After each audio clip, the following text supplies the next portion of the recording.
All right, let's get this started. Today, everybody, today we are actually having a debate with a crypto dude, an NFT bro. He owns a Bored Ape. That's cool. He owns one of the bored monkeys. I can show you which one he owns. Maybe I can probably maybe show you which one he owns. Munkee. He owns a Bored Ape. So he knows a lot more than the previous guy who was just like sucking NFT dick without actually knowing anything about it. But I'll let him introduce himself. I'll let him introduce himself because he's ready right now. Hello. Can you hear me? Yes. Hey. Awesome. I'm gonna pop you up on screen because there you go. Right. So thank you very much, Dog Poop Deck, for subbing at the perfect time with that username, right as the call starts. I really appreciate it, dude. Thank you so much for the 34 months.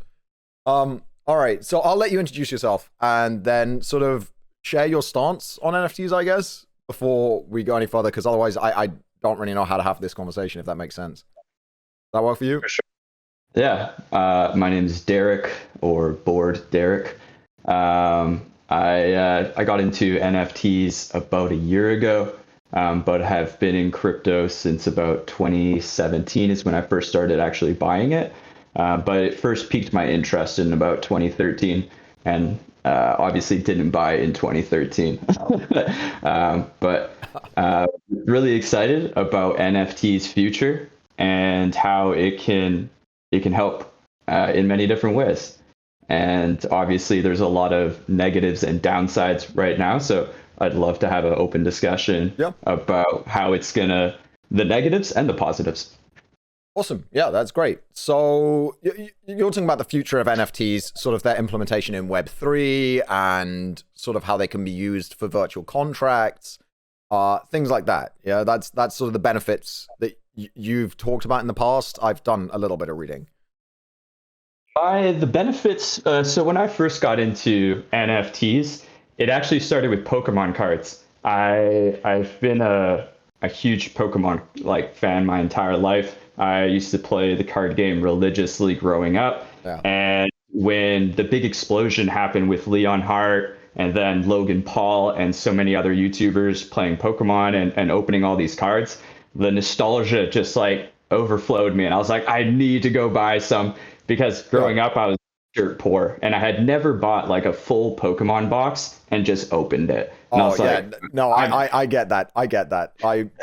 I was dirt poor as a kid, and basically I'd get some packs for Christmas, and then everything else was trades, trying to trade for that one card you wanted. So I do get that, and the satisfaction of opening boxes. I mean, it's called cardboard crack for a reason. Yes.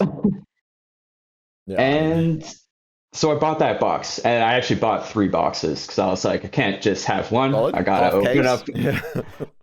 I wanted to buy a few, and then I opened one box. Well, I didn't start by buying 3. I bought one, and I just had so much fun. And I was thinking of actually relaunching my YouTube channel and doing Pokemon card unboxings because I was just having so much fun with it. And then I opened the second box, and then I was like, holy fuck, there's so much garbage here. This is potentially an issue. And so ironically enough, because NFTs get dragged for environmental reasons so much now, that was one of my light bulb moments for NFTs was, holy shit, having digital collectibles can help fill that need for wanting to collect and so I was like, okay, I see some value in these NFTs where people really enjoy collecting, and the fact that a lot of people are collecting things in video games or whatever it is. And that's what I think I was about to mention. That was actually my point, and it is generally my counterpoint to that argument, which is that we have digital collectors. I mean, just look at Steam and Counter-Strike gun skins and how expensive they have gotten over time. And, because they're collectible and they're limited and they have all the benefits of NFTs, except they're stored on a central server at Valve. And other than that, they're basically NFTs with a function in the game, right? Kind of, yeah. I actually without the environmental Counter impact, without the damage. Right. I can agree to that point. And Counter-Strike skins is actually what got piqued my interest in crypto originally in Yeah. 2013.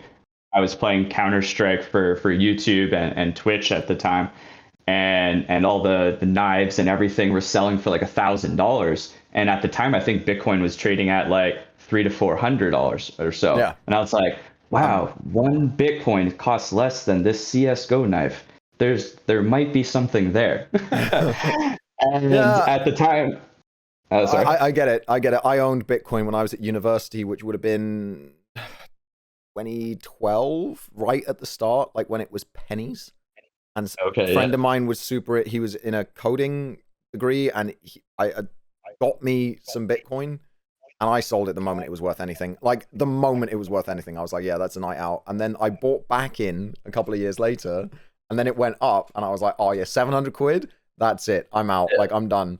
Which now would be, 100,000-200,000 pounds. Yeah. It's so I life-changing. Get that, but I get that with cryptocurrency, I almost understand it. So I understand the value of cryptocurrency. It is a currency, or it's attempting to be a decentralized currency. Right now, I think it's an unregulated stock market, but that's a whole different sort of direction to go in because it's pure speculation. But yes, I can definitely agree with the unregulated stock market look at it. But I also do believe that there is some benefit to everyone in having a bit of more of an unregulated look at investing. I mean, I never grew up investing. It was just like wasn't even a thought for me. Like growing up broke as hell. I was just working, grinding just to pay off the bills and trying to be able to afford housing in the current market, because where I live, it's nearly impossible for people my age or younger to buy property. It's basically anywhere at this point, except like in the countryside. If you want to be in a big city, you're not going to be able to afford it at our age. Like it's just not like. Yeah. It's not mid to late millennials are screwed. They're done. It's over. Like you can't. You're never going to own property in a city, really, unless you get lucky. And that's one of the things I do like about Bitcoin is that I consider it not so much a currency in its current state, but more of digital property, where it allows anyone to buy property, in this case, like Bitcoin, with the idea that if you're holding it for long term, it's going to go up in value, similar to the housing market. So it allows equal access for everyone to buy a form of property that has long-term value. I really don't like that comparison, though, because a house has value because you can live in it. That's why a house has value. Like, yes, there's rampant speculation in the property market and landlords and super companies investing and all of that. I'm a progressive socialist, so I am against all of that too. I think the fact that the housing market has become a stock market of sorts, where it's just you invest in it and it gives you money back. I think that's one of the biggest problems with society. I don't think personally. Sorry. I agree with that. Yeah. I agree with that. And I do feel that Bitcoin potentially is one of the things that can help with that rampant speculation, because currently, if you're looking to dump money into something long term, the key one that everyone looks at right now is housing. And it's just major corporations and the wealthy that are just buying up the entire supply. And we're spending and utilizing all these resources to basically build housing that never gets lived in. Like I live in Vancouver, and half of the towers just sit empty. It's just absolutely wasteful. Whereas that money instead could be diverted into something like Bitcoin. And then instead of all of this money being funneled and rising the housing costs for everyone, it can go into something a little bit different. I don't think it does, though. That's the thing. I think what it does is causes a bunch of hype, and some billionaires do diversify their portfolios massively. But you could not name someone on the top 1,000 richest people on the planet who has more invested in crypto than they do in property. Like, there's just no way. And the amount that the richest 0.1%, the amount that the richest 0.1% have invested in crypto is infinitesimally small. what they have invested in the traditional stock market, to what they have invested in the property portfolios, to what they have invested in companies that like treat people as wage slaves. Really, the people who are heavily invested in crypto, as in a large proportion of their wealth, tend to be less wealthy, sort of lower middle class to even wealthier working class people who are trying to make it big off of crypto based on the stories of all the crypto millionaires. They are, by the way that crypto is spread across wallets, it's not centralized anywhere in any meaningful capacity. It's very, very spread out. And as a result of that, you can tell that it's actually most people holding at most a few million, which sounds like a lot of money until you realize that these people work in billions and trillions. So I don't think that like the sell, and it is a sell as far as I'm concerned, of crypto, of saying that it's like owning property for like people, it's digital property. The reason that property is valuable, will always be valuable, and will always continue to rise in value if we don't limit ownership of it, which I think we should do. Again, I'm literally a socialist, so I would say I'm a progressive socialist as well, just awesome. A little bit more crypto friendly. Yeah, like crypto, that's fine. Very similar in ways. Yeah. So the way I look at it is I find that comparison difficult because the reason property has value is you can live in it. And it's a requirement for life. There is no universe in which crypto will ever be a necessity. And as a result, it just doesn't have the investability. If you look at the things throughout time that have always been the best things to invest in and actually have had bubbles that don't pop, it's always the necessities. The water companies, the electric companies, the people owning property, these are the people who become billionaires, trillionaires, end up with, distribution. Distribution is necessary for modern life, and Amazon is the largest company on the planet for a reason, because they control distribution networks for basically anything, from food to toilet paper to, I'm sure, soon cryptocurrency. Yeah. So, I mean, a lot of the top companies, they just own everything, and it's a huge issue because it's like if you're... I think it's a difficult comparison to compare like Bitcoin to a necessity. Bitcoin is like a Neopet's skin, or a thing, it's a loot crate in Call of Duty or whatever, just taken to the max with tradability. And I think blockchain technology has a lot going for it, like a lot. I don't think that crypto and NFTs are necessarily the thing that will be huge off of blockchain. I think it's the beginnings and a lot of hype.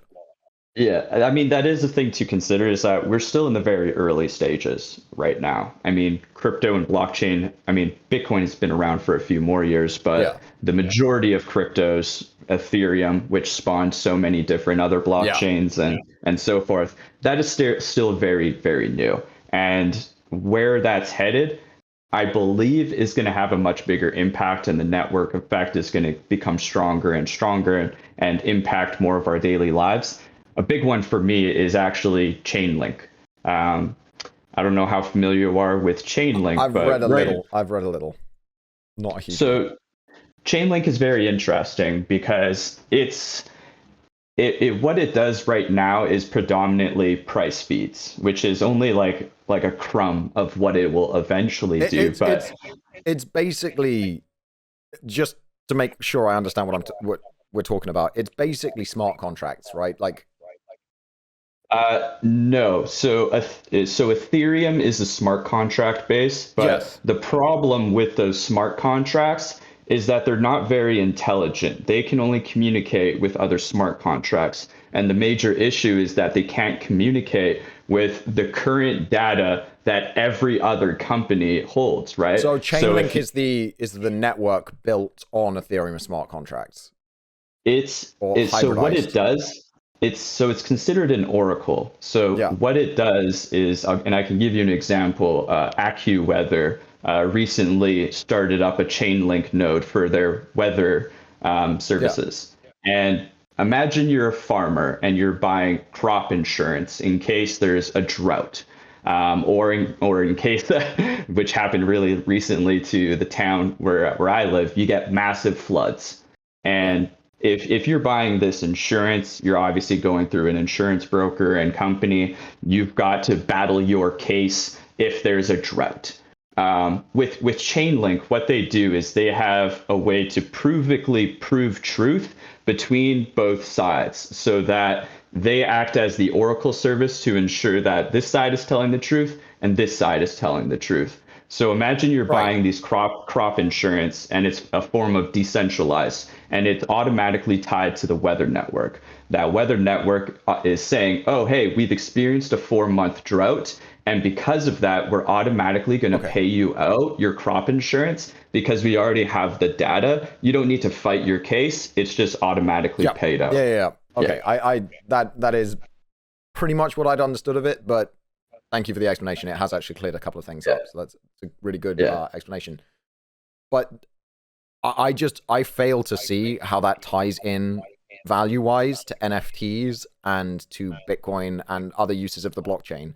The fact that the blockchain is diverse is something I will never argue with. I think it is one of the most impressive networking technologies that's ever been produced, and I think it will lead to the future of the internet eventually.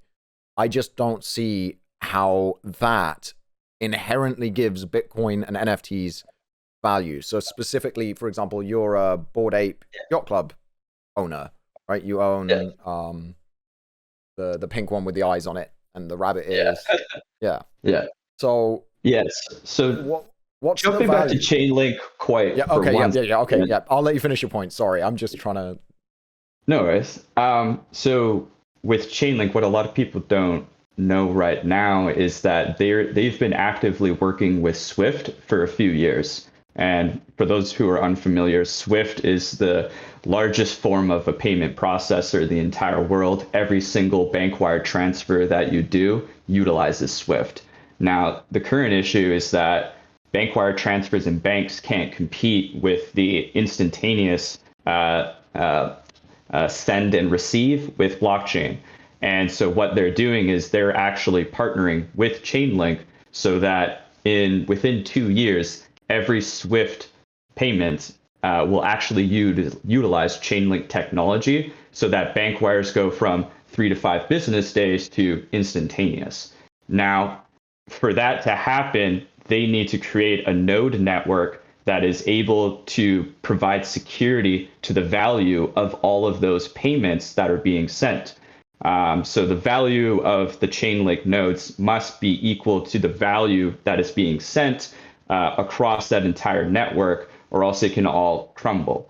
And we're talking not trillions of dollars in this case, we're talking quadrillions of dollars, which sounds ridiculous, but when you take a look at the entire supply of money being sent in a calendar year, it's unfathomable amounts of money. So I feel like we're just at the very beginning of blockchain being actually utilized by these major banks, corporations, and businesses. It just takes them much longer to adapt than it does smaller businesses and companies. Yeah, no, I'm sure. I always have thought that like the eventual thing is that every banking ledger on the planet will be blockchain technology, because it's a much more secure way to store information than any other form of ledger. So it's the best ledger for the job of any kind of financial transfers and all of that.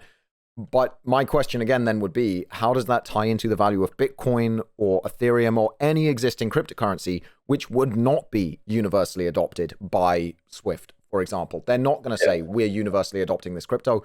That's not going to happen. They will continue to only support the currencies that they support thus far, which is a lot of them, but not all of them. And they will do that via existing agreements with the governments of those countries, which they do have, and they will continue to transfer United States dollars and Great British pounds and Canadian dollars, et cetera, et cetera. They're just going to be doing it utilizing blockchain technology. That doesn't necessarily mean that crypto at any point will become more valuable, as far as I understand, which I could be wrong about. But well, when you look at, a lot of that relates actually to Metcalfe's law, which is like the size of the network is like equal to the value of it. So when you look at something like Facebook, the value is in how many users are utilizing the platform. Similar to something like Chainlink or Ethereum, the more wallets that are opened and the more users that are utilizing it, the more valuable it is because it's a network effect. So right now we're in the very early stages of those network effects, and a lot of it is just really rudimentary. Like obviously I don't want to pay really high gas fees for Ethereum transactions, but there's no way of going around it at the moment because the technology is, we're at like the floppy disk, or we're at dial-up internet right now when it comes to blockchain. Different ledger forms already exist that are way more energy efficient, and we've talked about proof of work versus proof of stake, and there are other ledger forms as well. There are some really unique ones coming out. There was one that people were saying wasn't real crypto. I forget the name. It's like a travel service, and they've got their own way of hosting the public ledger, and people are like, oh, it's not as secure. It's still incredibly secure, but not as secure, etc. But I get that the size of a network denotes its value, but that also needs for the network to have a purpose, right? So, for example, Facebook, you used Facebook as an example. The number of users on Facebook denotes the value of Facebook. That is because of Facebook's ability to collect, disseminate, and sell information along with their ability to serve ads, right? Like if you look at Facebook's revenue, that's 100%. Where it comes from, is selling information. The value of Facebook, it's unfathomable. So, I don't understand why, for example, an NFT, the Bored Ape Yacht Club, right? Like it's an NFT, it's hosted on the blockchain. Yeah, let's jump over to NFTs a bit, because obviously we've predominantly just been talking crypto. I think crypto, the thing about it is that nobody can deny that the technology has value. And if I sit here and deny that the technology behind crypto has value, I would be a liar, and it would be a waste of both of our times. I think you seem to trust that the existing structure will last longer than I personally believe the existing structure of what makes blockchain technology and cryptocurrency valuable.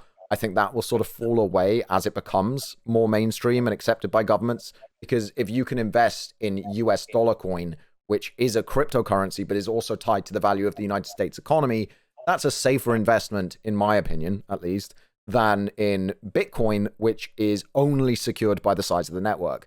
So I think that I respect your opinion, and you might well turn out in 10 years to be absolutely right, and I'm an idiot, and I didn't listen, didn't agree, and now, there are loads of people who are doing really, really well off of it. And equally, I could be right, and only time will tell, because it's tech, it's 50-50 either way. But NFTs, I truly do not understand. That's the one where I'm just completely lost. I don't get why Munkee has value. So why Munkee has values is a bit of a tougher question to answer, but if we're talking about NFTs in general, there was a few things that really got me excited about NFTs. The first, of course, was royalties for digital artists. I've been a creator nearly my whole working life. I was in the film industry, got out of it because I realized I don't like working outside in the rain 5 days a week. I get that. And I became a YouTuber in the earliest of days of YouTube. And with a similar starting content to myself. We both started in Pokemon, which is interesting. That was actually my second channel. So I started off in Call of Duty originally. Old school. Okay. Yeah. Machinima Respawn director. Oh dear. Not a proud thing to say now, but at the time it was the coolest thing ever. So getting back to NFTs, obviously digital royalties was a really cool idea for me, because I've seen time and time again that, I mean, myself included, people that may have gone into some sort of content creation early on are usually the people that are like taking the most risk and see the least amount of benefit. It's very few that can last a long period of time in the content space. It's a very difficult thing to do. So having something that's potentially having more of like a provenance and can gain value, because it's like, oh, this is one of the early adopters of YouTube or Twitch or Instagram or something like that. That holds a little bit of value even when they stop being like famous or like really influential as a creator. It's kind of more like it's just like a cool relic or say. And if it Yeah, has the old school sort of, respect that some creators have, like where they might have dropped off, and I say that with quotation marks because I'm in the middle of dropping off myself, so I can't really talk.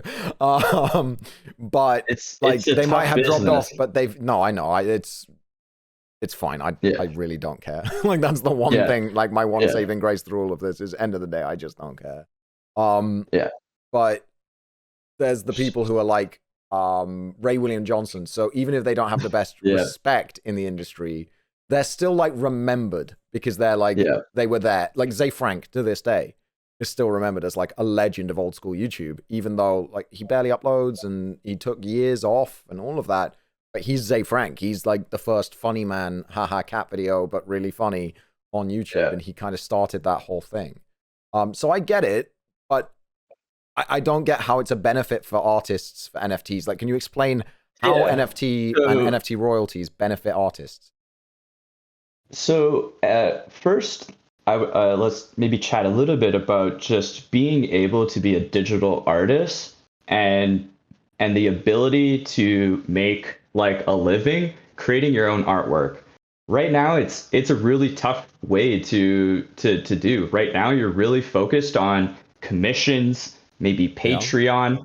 It's very difficult, but to be like a digital artist in the way that a painter is, or something that's creating like a physical product, because obviously digital artwork can just be replicated, right click, save as. So having the ability to create a piece of artwork and say, this is the only one of this. I'm like, I release this token. This is the artwork. If you enjoy it, like feel free to buy it. And I thought that was really cool because a lot of days right now, a lot of these digital artists, their only way to create digital art is primarily through video games, movies, television shows. They're basically forced to work for someone else to create that person's vision instead of their own. Obviously, they have a little bit of influence here and there and being, but at the end of the day, it's primarily Disney being like, you will make these movies for us. And it's Well, very difficult for a digital artist to be I like, think I struggle this with that is, premise.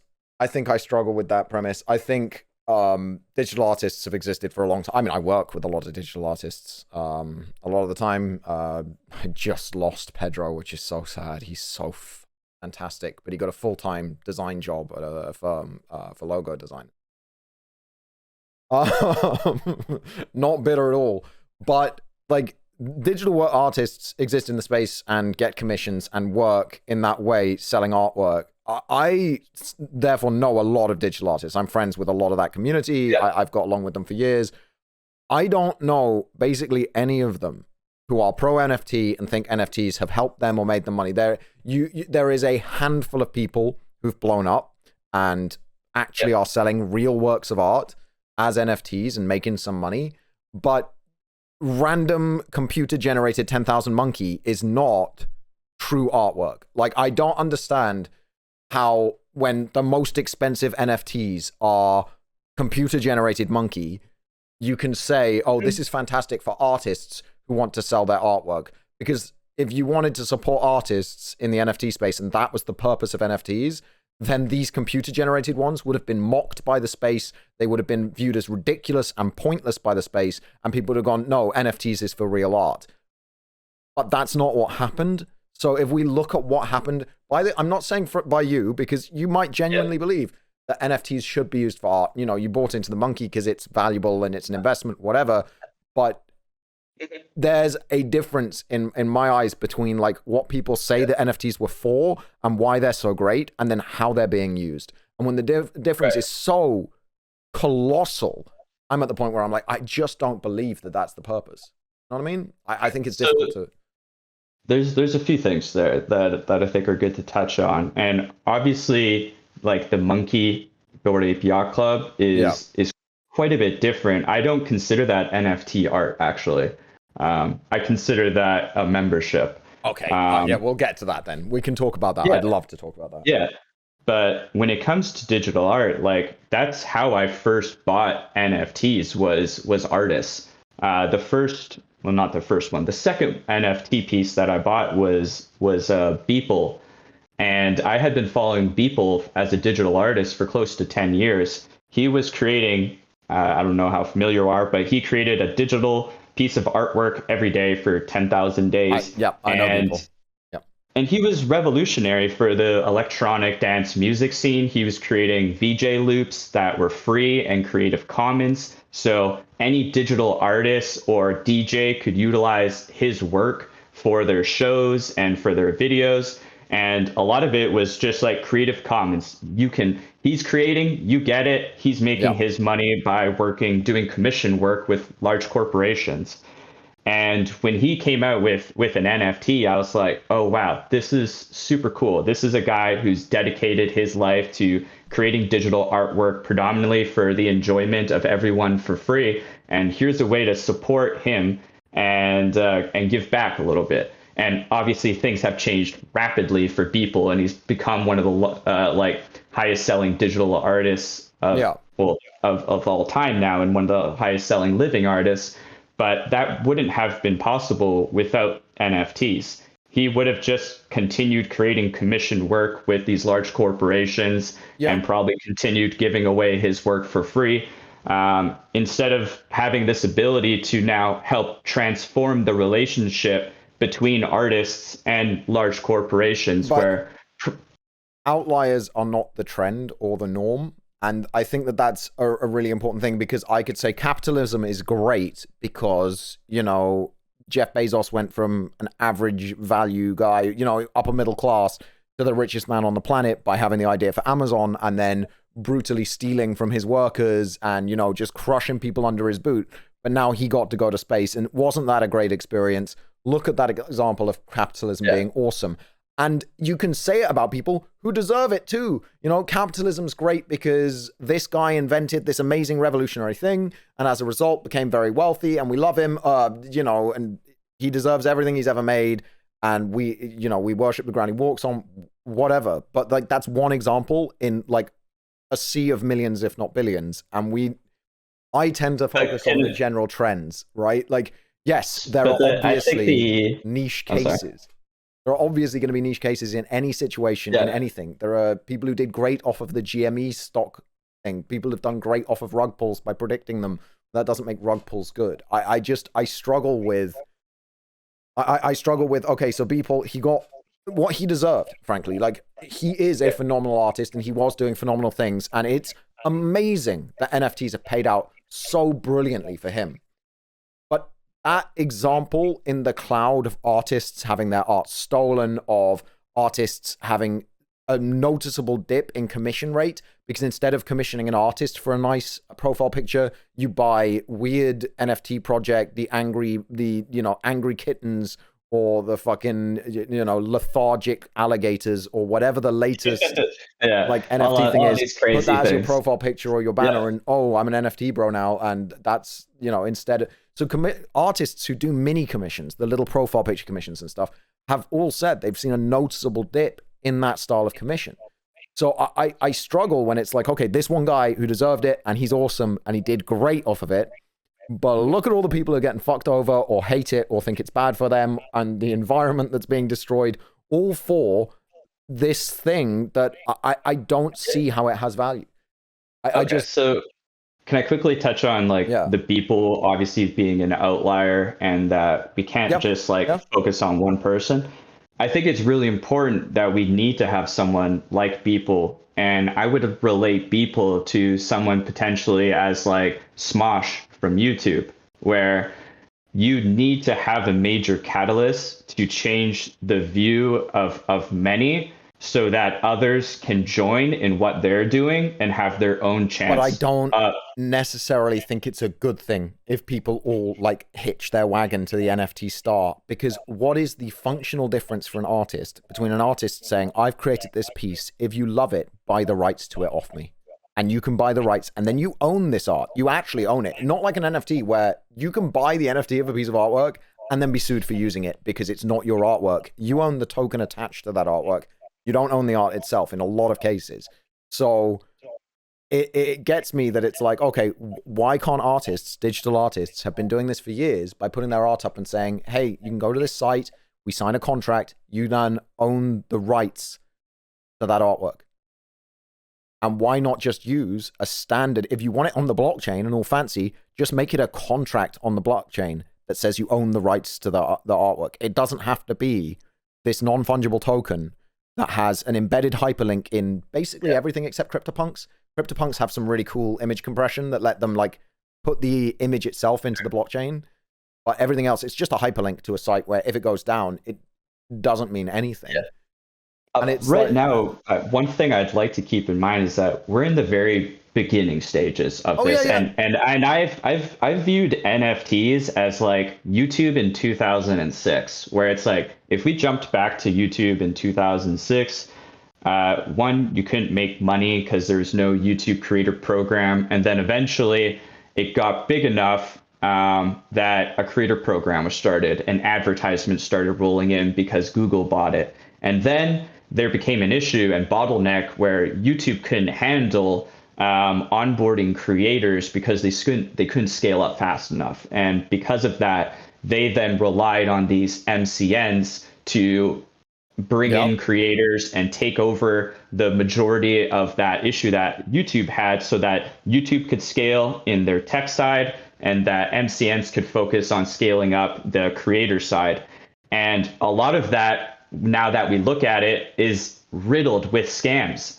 Creators got taken advantage of. I myself included was one of the machinima creators that had 40% of their revenue taken and signed a contract that was literally forever because I was a younger guy at the time. And contracts, they're all washed now. But yeah. So I feel with right now with NFTs, we're in that stage right now where it's like you've got these really deceptive companies taking advantage of people, and you've got NFTs as like, I just utilize it as like a platform or the tech. I pretend that's YouTube basically, and NFTs are YouTube channels. That's kind of like the way I view it. So you're gonna have people that are like scamming people, and it's just garbage right now. But can you give me an example of like why I'm struggling with this? Sorry, I don't like the comparison, because if we look back at MCNs from the beginnings of YouTube, like really all the ones from back in the day were all scams. Everything was a scam. Like it was all scams. It's not that some of them were,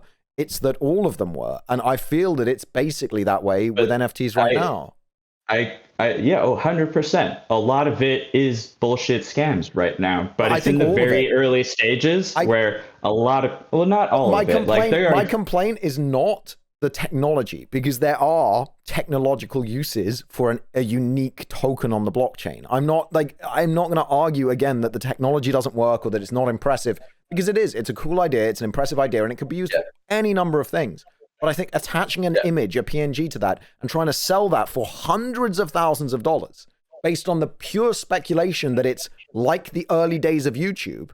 So if you invest in a monkey or a cat or a fox or whatever now, it will be worth X much more in the future, right? What you have at that point is a multi-level marketing scheme, because you're selling the value of an implementation of the technology based on how impressive and useful the technology is. But that implementation itself, the way that NFTs are implemented, Bored Ape Yacht Club and all of these, the way they're implemented, I don't see the value in that implementation.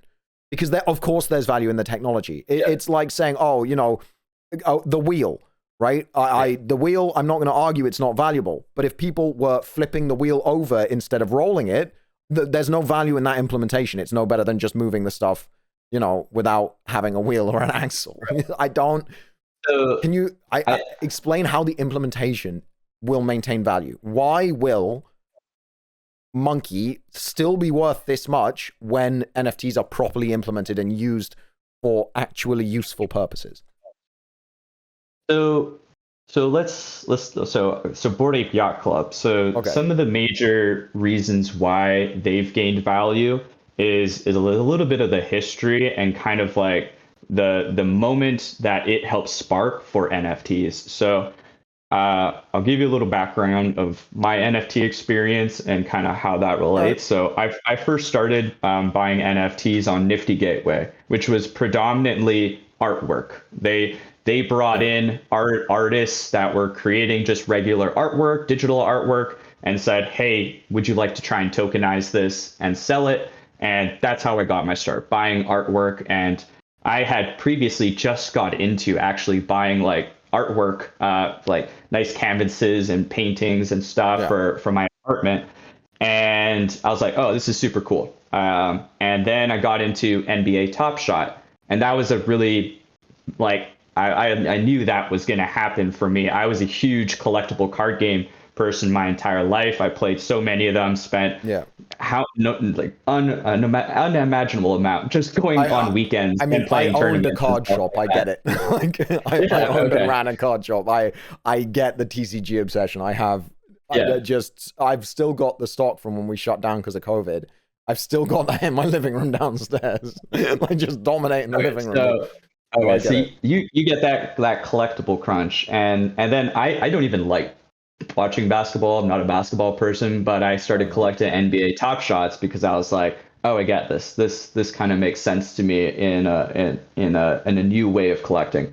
And then there was a bit of a drought, and what happened was the CryptoPunks, which I'm sure you're familiar with, they were being utilized as profile photos, and they had huge provenance in that they were one of the first large NFT collections, and they have that historical value to them. And what happened was Bored Ape Yacht Club came out with the idea that NFTs could be something else other than just artwork or a collectible, and it could instead be a form of membership that they would then be driving value to those members and to have different experiences or do different things with that membership. But one of the major things that really helped Bored Ape Yacht Club take off is that they gave that commercial ownership to the token holder to use that image however they liked. So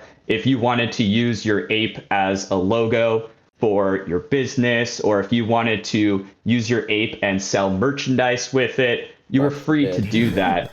And I mean, it's to each their own, right? No, people are gonna wear whatever, right? But it was the idea, and they were the first like NFT to really bring the idea of membership and commercial ownership to people that were buying these tokens, which was a big deal in the NFT space at the time because that really hadn't been done. And then CryptoPunks, the company that Larval Labs, they released Meebits really shortly after Bored Ape Yacht Club, and a lot of people viewed it as an attack on Bored Ape Yacht Club because they released this collection out of nowhere. And unlike Bored Ape Yacht Club, you didn't get ownership rights to these Meebits. And with CryptoPunks, you're limited to the amount of money that you can earn utilizing that token. I believe it's $100,000 or $1 million. I forget exactly what it is. And that's one of the major things that really helped Bored Ape Yacht Club really grow, was that sense of community and shared ownership, and the idea that like what we own, we can do with, and it gives us more ability to create new things. And one of the biggest people that really took advantage of that was Jenkins the Valet. They bought a Bored Ape that is dressed as like a valet, and they had the idea to create their own little mini universe with their ape and other people's apes. So what they've done is they created a token, an NFT, that when you buy that NFT, it gives you the ability to vote on this book that's being written by Neil Strauss, who's I think he's a 10 or 12x best New York Times bestseller, and he's written several books that have become movies. Really large writer. And what they're doing is creating a book where the community is utilizing their tokens to vote on how the book is being written. So it's kind of one of the first like books that's being formally created by the community of token holders, and then they can actually license their ape in the book in several different ways. So one could just be like a thank you, or there's like a Where's Waldo version, or they could be like a side character. I'm reading it now. Your character will be featured in a game of Where's Jenkins. If licensed, your avatar will be. But you're paying more money to get your NFT into Jenkins the Valet's brand in order to increase brand recognition of your Munkee, in order to then make your own money-making thing off of that Munkee that you've increased value by putting it in to this book being written by Jenkins the Valet or by, Neil Strauss. Neil Strauss. But my question then would be, how is that not a multi-level marketing scheme? Hey, if you invest money here, you will gain notoriety so that people will invest money in you. It's a pyramid scheme. It only works while it works. So all of the profit from the book is split 50-50 with the people that are licensing. So you actually make licensing fees from an ape being in the book. And potentially in the future, if it's turned into a movie or several books, you get licensing fees for however long you have. In all honesty, do you think this book will sell well enough that the profit, when split between all of these ticket holders, will refund people the value of what they paid to be in the book? Do you genuinely believe that that is going to happen? I mean, the initial token sale, I think, sold like probably for less than $500,000. So the idea that this book sale wouldn't generate $1 million or but more. No, it's profit, right? So they've got to take into account the fact that the book cost money to write, and they had to pay Neil Strauss, and then they had to pay for publishing fees, because I just don't know a publisher that would hit this. And then how many people are going to buy a book about NFT Munkee? Like, I know that NFTs have hype, but like, I think only the most hardcore NFT bros a writer with a built-in audience who's like a 10x New York Times bestseller, and the entire project is writing about NFT monkeys. Like, it's not like who is Neil Strauss's reader base? You've got to this stuff. You started an MCN, right? Like, you know this stuff. You know about marketing. You know about the way that things sell.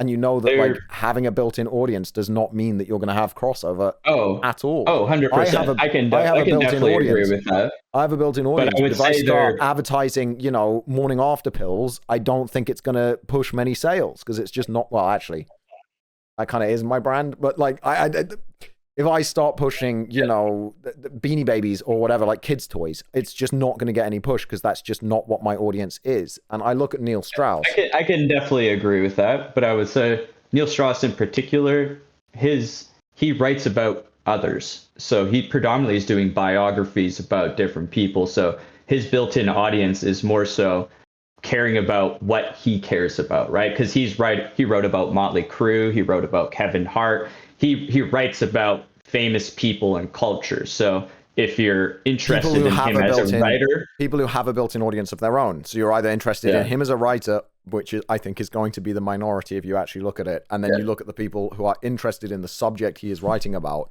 and trust him as a writer. So you might be interested in Marilyn Manson, and so you'll read The Long Hard Road Out of Hell, right? But you don't care about the infiltrating the people who penetrated, penetrating the secret society of pickup artists, the game. Like, you might not care about the game and all of that, so you wouldn't buy that book, despite the fact that you do like the writer. He's the kind of writer where the people pick him for the subject. There's 100% crossover, and it's probably actually very, very minimal. What I'd say is, I think that Strauss's audience, the audience that exists because they follow Neil Strauss, probably isn't that big. He writes about very popular or very enticing subjects. And while people might be interested in NFTs, and if he wrote a book on like my life inside the world of NFTs, I think that would sell well. NFTs are a hot button topic. People like NFTs. People want to know about them. People want to learn about them. And if he did, like a deep dive into the NFT community and all of that, I'm sure that people would pick that book up. I'm not sure that somebody who has basically only ever written real life like biographies or deep dives is going to be someone that's going to draw a large audience for a story, a literal fictional story about an NFT Munkee valet. in my head, I find it really hard to mesh those audiences at all. So I get what you're saying. I agree with that. No, I get what you're saying. This is that. a cool new thing that's happening around the space, whatever. But I don't see how it actually adds value. I think there's a big, like, there's this cognitive dissonance in people who are into like the super cutting edge tech of finance and crypto and NFTs, where they're like, this is a cool thing that's being done, and therefore it has value. Like, just because something's cool does not mean that it's going to have long-term financial viability. And I think that there is sometimes the crossover where it's like, there's this cool thing, and we can make people believe it's going to have long-term financial viability and make a quick buck right now. And that, I think, I believe we're in that latter category where, like, the only people who stand to gain from this are Strauss, who's writing the book, and the guy who owns Jenkins Yacht Valet, right?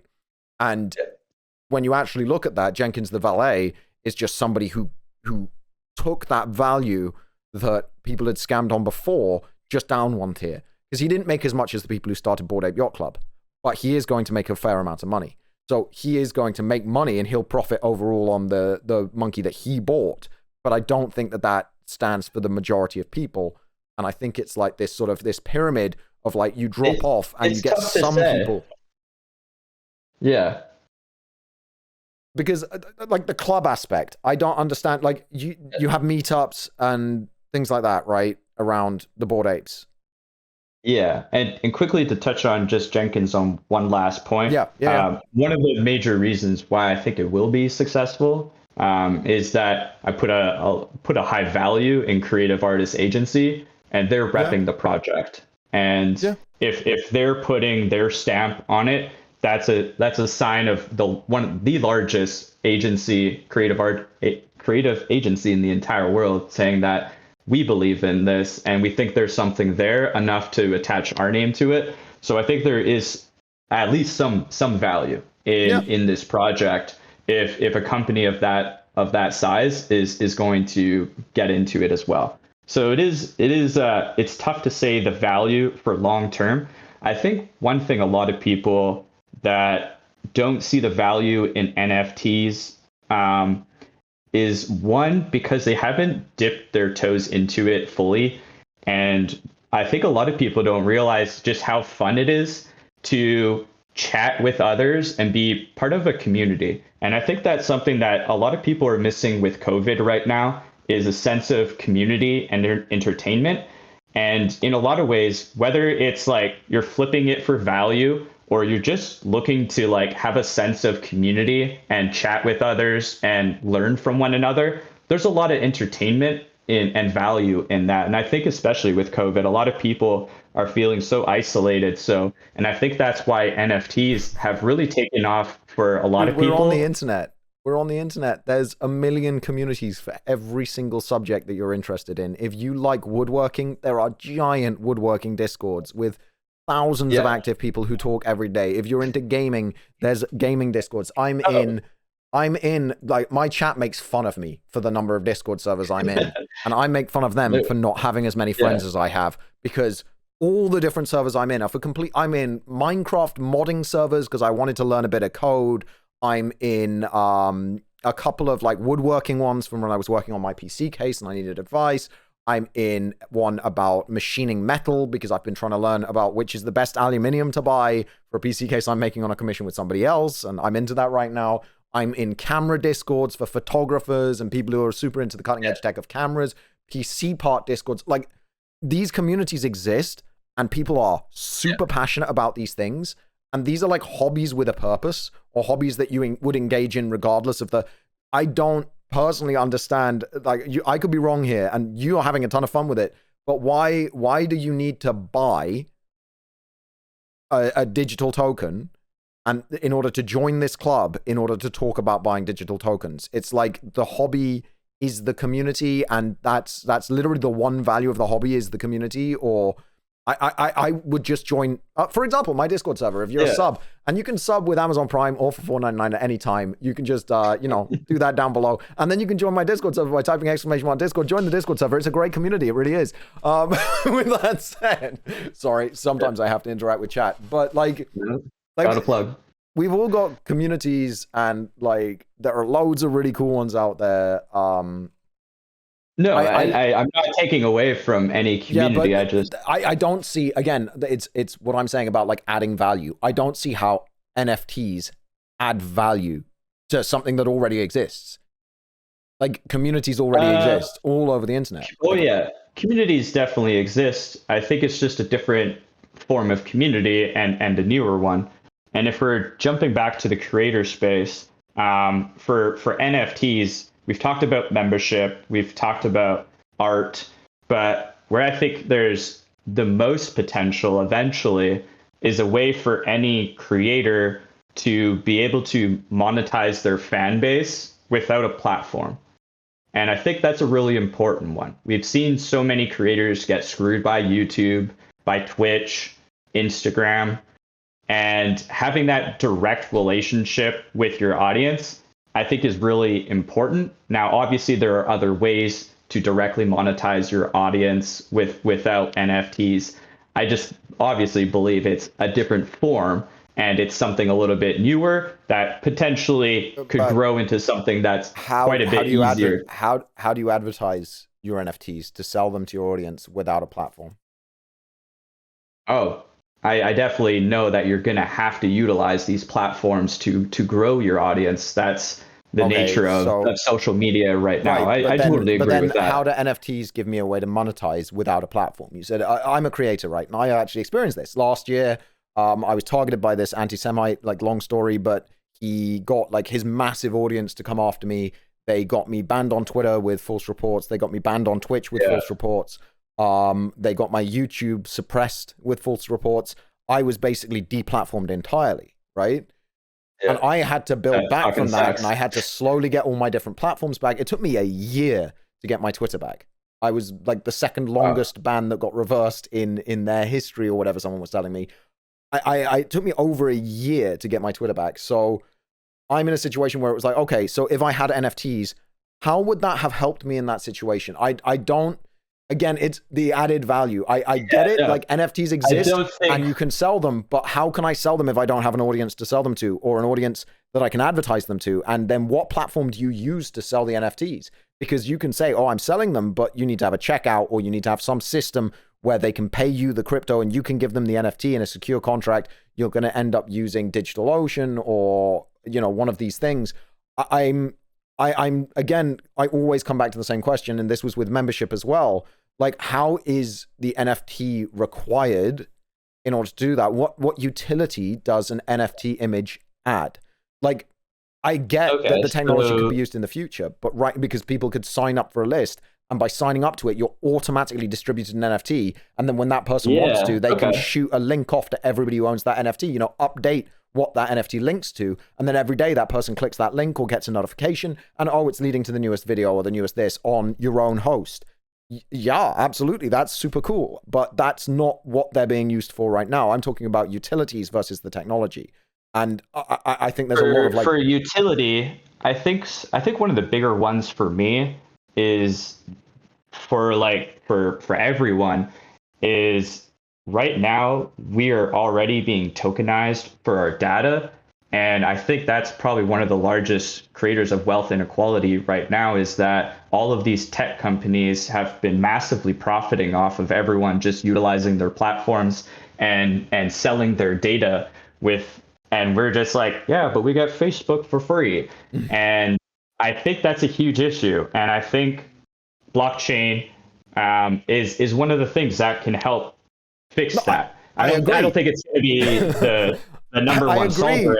But then again, it's that's the technology, right? Like an ExpressVPN or NordVPN or whichever VPN you want to use can also hide your data, or you could use Brave browser and that also hides your data pretty perfectly from everybody except your ISP, right? So there are lots of ways to deal with data harvesting and people harvesting you and profiting off of your data.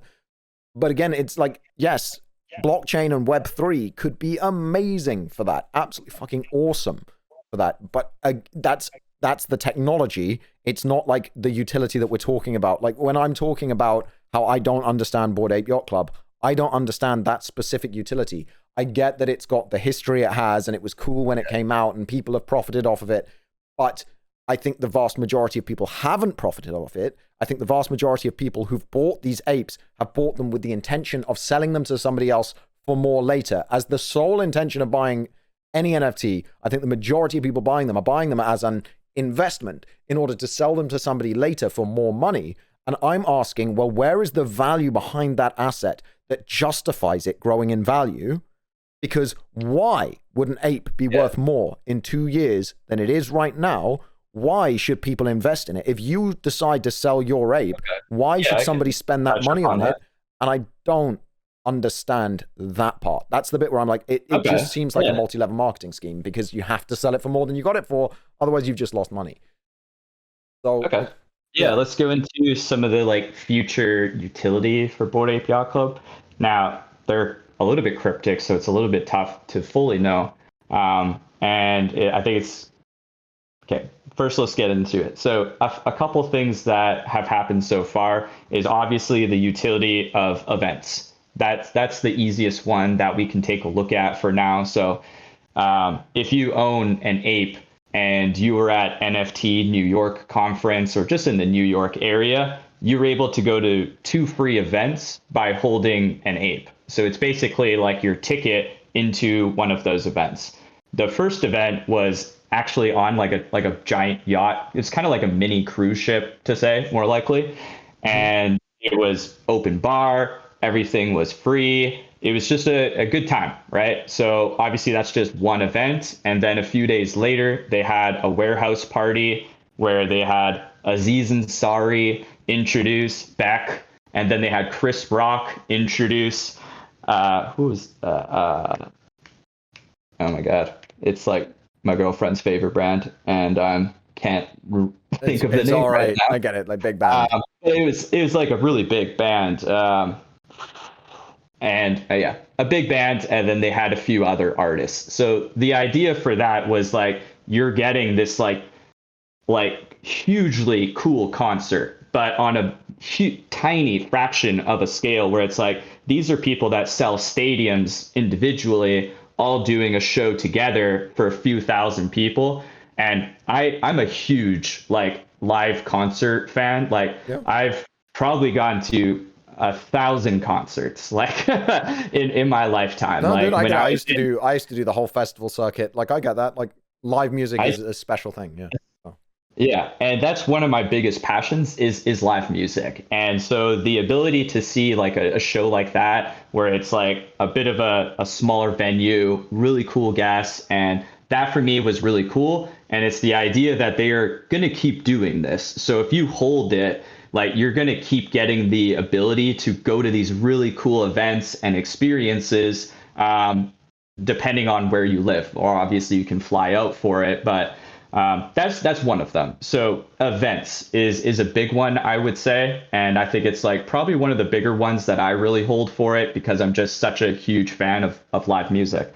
And then the other one is the networking effect. And a lot of people, I would say, probably don't look at the networking effect too much. But when you're talking about people flipping it to other people with more money, people spend a lot of money to be around other people that already have a lot of money. Because if you can surround yourself with people that are like already super successful themselves, high net worth individuals, it can give you more opportunity in your life, right? Where it's like, because I had an ape, I've had like several CEOs of large businesses DM me on Twitter and start talking to me directly, instead of me having to reach out to them and them like never giving me the time of day. Where it's that networking ability where it's like, hey, we're in this like kind of club together. I'm going to give you a little bit of trust. Let's chat and we can talk. And when you think of the networking ability, like quickly to finish one of my points, a lot of people don't. I mean, it's obviously we come from very like lower middle class, if that. But people pay $500,000 for country club golf memberships on a yearly basis because of that networking effect with those people.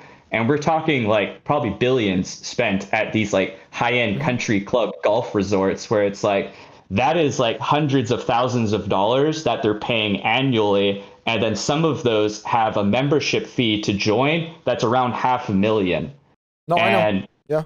I so and obviously Bored Ape Yacht Club, that wasn't the intention at the start, but it's a little bit of a natural progression more lately, because you've got all of these, well, now it's only high net worth individuals that can buy and invest into it, unless you bought crypto or started a company really early on, right? So the networking effect, I think, is only going to become stronger and stronger as time goes by. So for someone like me that bought in at like a couple $1,000s, the potential network effect in 5 years from now, when more and more maybe celebrities and artists are buying into it, that's a really good network effect for me personally. I run an agency that works with predominantly YouTubers, but obviously YouTubers and celebrities kind of like have been kind of going together more recently. So I think the networking opportunity for me is valuable. And depending on others, there's a really big networking ability in regard to that as well. So why it will be worth more in 2 years, I predominantly believe more so of that networking effect and that exclusivity to really high-end individuals. Not to say that I think that those people like should be blowing all their money on dumb shit. That's going to happen no matter what, whether it's a picture of an ape or it's a country club golf membership. It's a similar thing but different. So there's a few things I'd like to touch on there. I think I've got a few points that I think I disagree on. The reason that people pay for these golf memberships to these golf clubs is because the members are very highly vetted. It's not like you can just join. I know this because I don't know if you know what Soho House is or anything like that, but like to become a member of Soho House, yes, it's very expensive every year, but you also have to be invited. It's like invite only. This is the kind of things that they do. The Ned in London, which is like one of the most exclusive clubs like in the world, and to be a member of the Ned, you have to pass like an incredibly strict vetting process, as well as paying vast sums of money. Because rich and powerful people don't just want to be in a club with people who could just pay money to get in. There's a lot of people who could pay money to get in by bankrupting themselves or criminal element, blah, blah, blah, blah, blah. These people are, you know, the bourgeoisie, the high society. They don't want people in their clubs who aren't a benefit to them. And just because you bought in, like the example of you having bought in at $2,000, they won't care if you're a member of the Bored Ape Club, if once Bored Apes cost $10 million, if you bought in at $2,000. They will use it as a way to, you know, start networking with people. But then these are the rich and powerful. They will look at the people and they will go, oh, clearly they bought in when it was cheap and they are not a true ape like me. Fuck that guy. You know, like these are people who have butlers for their butlers. These are people who have such insane amounts of wealth that they can buy a hotel when they're going to stay there so that they can change the wallpaper because they only sleep in rooms that are a certain color, etc., etc. These are just insane rich people who don't care about the cost of things. They think in trillions, not in... They don't even think in money anymore. They like... Money doesn't exist. They're at a point of wealth when money does not exist. That's why they don't pay any tax. They take loans against the increase in value of stock in companies that don't even do anything because, like, it's nuts the way these people run their finances. So they're not going to care just because you have a Bored Ape. They might use, at some point, something like Bored Apes as sort of a way to maybe investigate people. You know, oh, he owns one. Let's investigate him and see if he's worth networking with. But otherwise, that's why these clubs exist and why they charge such insane membership fees. Because it's like, well, the club does the vetting for them. So they know that every person they meet on the rooftop of the Ned is somebody of the same elite bourgeoisie social class as them. It's about filtering out us. They're not going to buy into something and join a club and use it for networking when the entire purpose of these clubs for the last 1,000 years has been to filter out the middle class normies that they don't want to associate with. If that's the purpose of the club and they've been willing to pay billions of dollars for that purpose, they're not just going to be like, hey, NFTs, yeah, fuck it, we don't care about that purpose anymore, because then the networking doesn't work. It doesn't do the job that they want. right? So I struggle with that because that's I what can the previous guy definitely agree spoke to to. that point. I can definitely agree to that point, but I think there's the old school rich, and I think there's a new school of Oh yeah, rich there's definitely that the tech rich. is yeah, and Yeah, I think the tech rich is quite a bit different than the old school rich yeah. in Like Bill well, some of Gates, them. Bill Gates, stand-up guy, Oh, you know, definitely interacts with the normies. Elon Musk, stand-up guy, doesn't manipulate markets at uh, all. Isn't one of the reasons that people have been caught in so many crypto rug pull pump and dumps and bullshit like that. Jeff Bezos, yeah, awesome guy, just spent millions, if not billions, to go to space. SpaceX is almost bankrupt, but hey, he got his ride into the upper atmosphere at the cost of the carbon footprint of the majority of people's entire lifetime for a 5-minute trip to space. I just don't understand how people like have this view of the new rich because they're trendy and they use the internet that somehow they're better than the old school rich. Once they get that rich, they just join the club of thinking everybody else is scum. I cannot think of a billionaire who is not a shitty person because frankly, to become a billionaire, you kind of have to be a shitty person. Like that's how you get there. You can't become like you can become a millionaire off of the sweat of your back, off your back, you know, working hard. You can become a millionaire, even tens of millionaire. Hell, there are a few hundred millionaires. There is probably one billionaire who got there through his own hard work. And like right now, Notch is probably the only billionaire on the planet who didn't get there by shitting on other people. And then even he's a shitty dude. Even he's like a fucking scumbag. So it's like I'm a progressive socialist, so I'm always going to say that I don't understand how people are like, oh, these billionaires and trillionaires, they're different from the old ones. No. sorry. Okay, maybe I should have said this overarching fact. I definitely did not mean to include like billionaires in any sense. I meant quite a bit more so about like maybe younger people that invested in blockchain early on and Yeah. now have a larger amount of money. And a lot of those people I have seen to become much more inclusive while chatting with quite a few of them at like NFT New York, where I'm Yeah. like, I know No, you're worth tens of millions of dollars and you're just hanging out like a normie, like the rest of us. I definitely did not mean to include like Bill no, I Gates get it. or any No, of those types I of get it. people. I get it. But what I'm saying is that when we talk about people on the level of a few millions, they don't move economies. They just don't. Millionaires don't move economies. And so this whole thing is saying that the NFT is going to have future value. It's the hot thing right now in tech. And it is. Crypto's been the hot thing in tech for a long time, blockchain technology. Okay. So I don't see I these think we NFTs and these clubs lasting. I just don't see how they have the lasting power when you know, even the millionaires who are buying them are getting bored of them.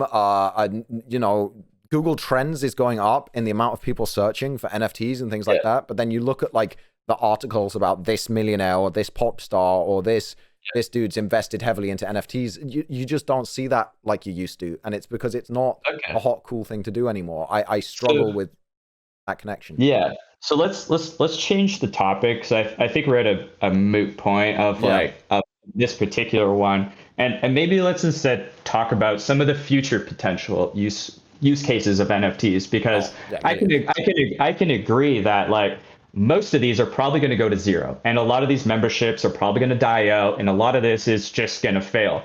And I'm going to jump back and I say I relate that back to YouTube where there's so many content creators in the early days and like barely any of them are around it anymore. And a lot of people, I think the NFTs of the future haven't even been created yet, to be honest.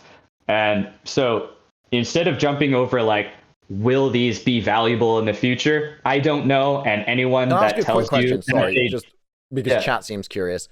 How are the Bored Ape Yacht Club going to continue to fund these private get-togethers where they're paying artists probably millions? Because I know that they made a lot of money off the initial sales, and they've reserved some of the apes. But like, how are they going to continuously fund these events as free events? So a few different ways. They have a few monetization right now. So they released the Bored Ape Yacht Club originally for about $200. And after that sold out, their primary revenue source was through the royalty fees that are paid out on when you trade or buy them. So whenever Okay. someone buys a Bored Ape off of like OpenSea, a small percentage of those sales go back to the Bored Ape Yacht Club. Right. So they make a royalty sale on any sale. And then they came out with two different other NFTs. The first one was the dogs, and the dogs were like the companions to the apes. And they didn't actually make any money off of that. I just want to give a shout out to them for actually doing something good with it. I think it was close to like $2 million. I really don't know the number, but all of the royalty sales for that particular project went to like animal shelters and charities to That's support awesome. like Yeah. animals and stuff like that. So really cool. Just wanted to throw that out there. Not a monetization, but I think it's something good to highlight. But then they also came out with the mutant apes, which is like the mutated versions of the original 10,000 apes. They sold 20,000 of those at about 2 Ethereum and generated a lot of money. We're Yeah, I can talking imagine. Yeah. tens of millions of dollars. So that sale is helping now fund all of the different projects that they have going on, whether that's real life experiences, or they partnered with the same company that invested and helped build Sandbox video game, and they are now creating a play to earn video game that is utilizing the apes as a portion or a focus of the actual video game. No Okay. one really knows what that video game is going to look like or how it's going to work. So there's really nothing to speculate other than that there's going to be a video game. And if that fails or does well, no one knows until it really comes out. So it's not even worth really talking about. But I think primarily a lot of their money is going to be coming from those sales of all of the Bored Apes and the Mutant Apes and collecting that royalty.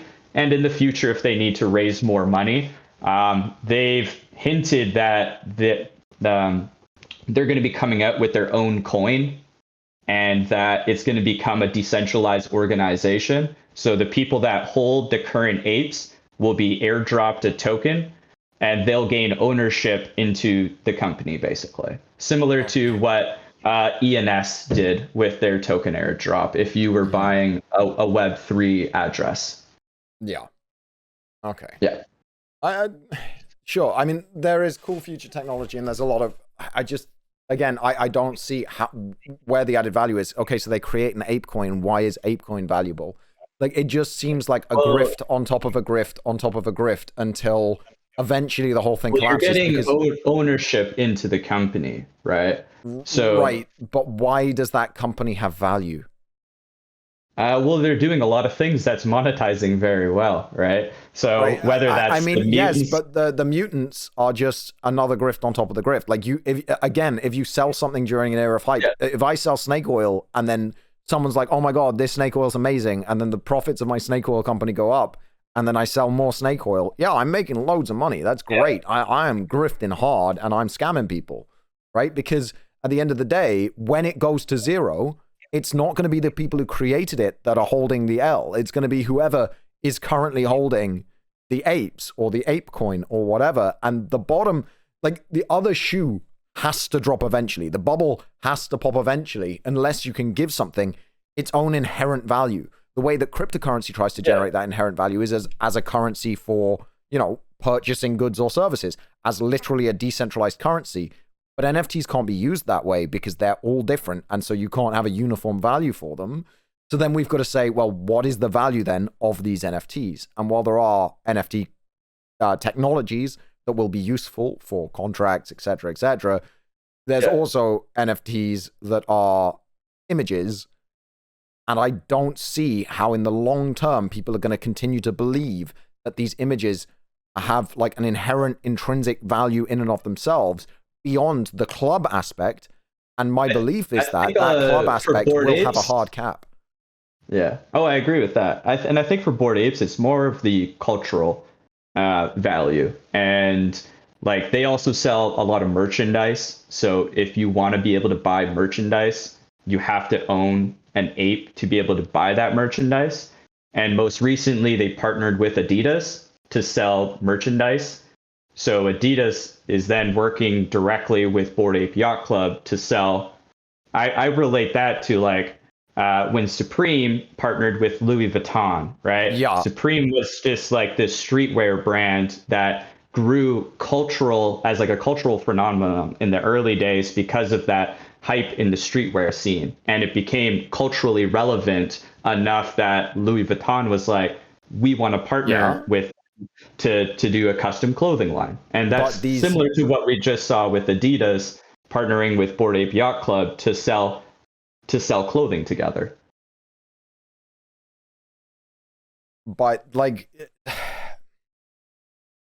I'm just going to check something before I speak because I want to make sure I'm accurate here. Supreme has been lowering their prices of everything. Things are getting cheaper. I mean, not massively yet, but the sort of like the super hype streetwear t-shirts that are worth $900 thing is already dying down, right? Like people are starting to call people hype beasts. That happened really quickly. And then hype beast went from a positive to a negative, much like crypto bro or NFT bro is used now as an insult more than it's used as a compliment. And people wearing Supreme went from being the cool kids to people wearing Supreme being, wow, how lame, you spent $1,000 on a white t-shirt.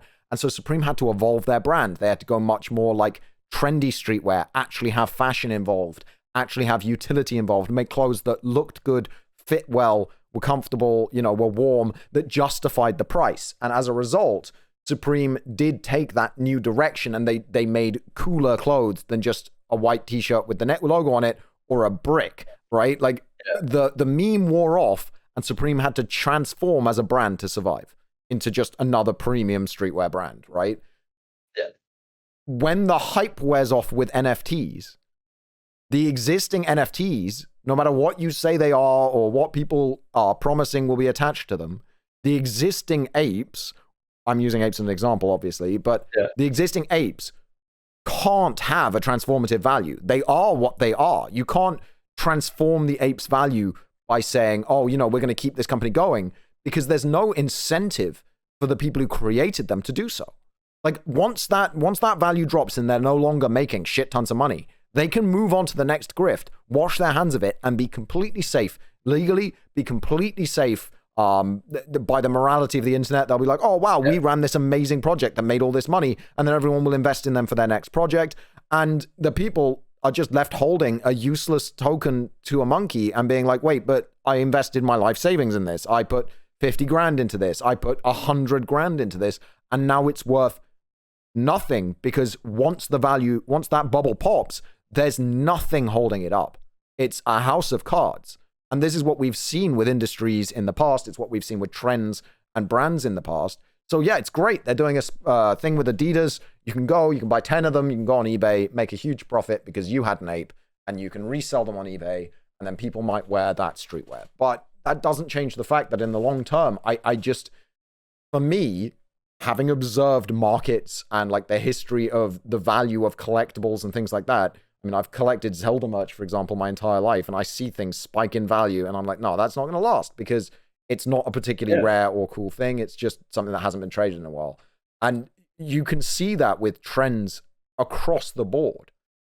Yeah. And I don't see why NFT Munkee or NFT Cat or whatever would be any different. Like we've seen human behavior for years. We see people jump from one social media site to the next, from one hype thing to the next. Yeah.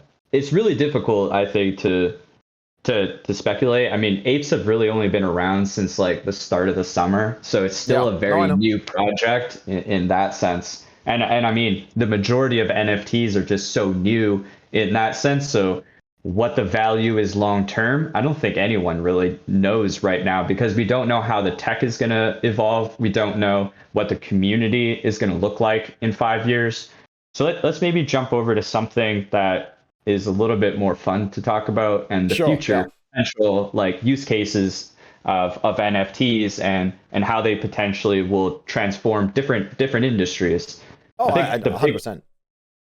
And I think you totally agree with the tech where it's like, I can see where this tech is going to be useful for something like concert tickets. That's just an easy one where it's like, people are getting scammed all the time from fake concert tickets. Okay, Ribbit, thank you let's very much. put it on the Appreciate it. blockchain. Let's make it a token, Yep. and then you can easily transfer it to someone else, and it's verifiable that this ticket is going to guarantee you Sharelax, thank you into very this much. concert with these seats. That way you don't get scammed. I think no, absolutely. For anything that we like now that we sell, like a ticket with a barcode, or a thing that is, you know, a ticket to a festival, or to the cinema, to go to the cinema and watch something, that could all be done through an app with a centralized thing that does, you know, a much more environmentally friendly, hopefully, blockchain verification. Oh yeah, we definitely wouldn't be using Ethereum for that. You could use something like Tezos, which, like, one transaction is about 30 seconds of watching a YouTube video. So the cost, the energy usage of it is minuscule. So, and it would actually offset the printing of paper tickets and all of that. I think that's great. Yeah. I think to reserve your place in a queue, right? Like, everybody gets. Have you ever gone to SDCC, like San Diego Comic-Con?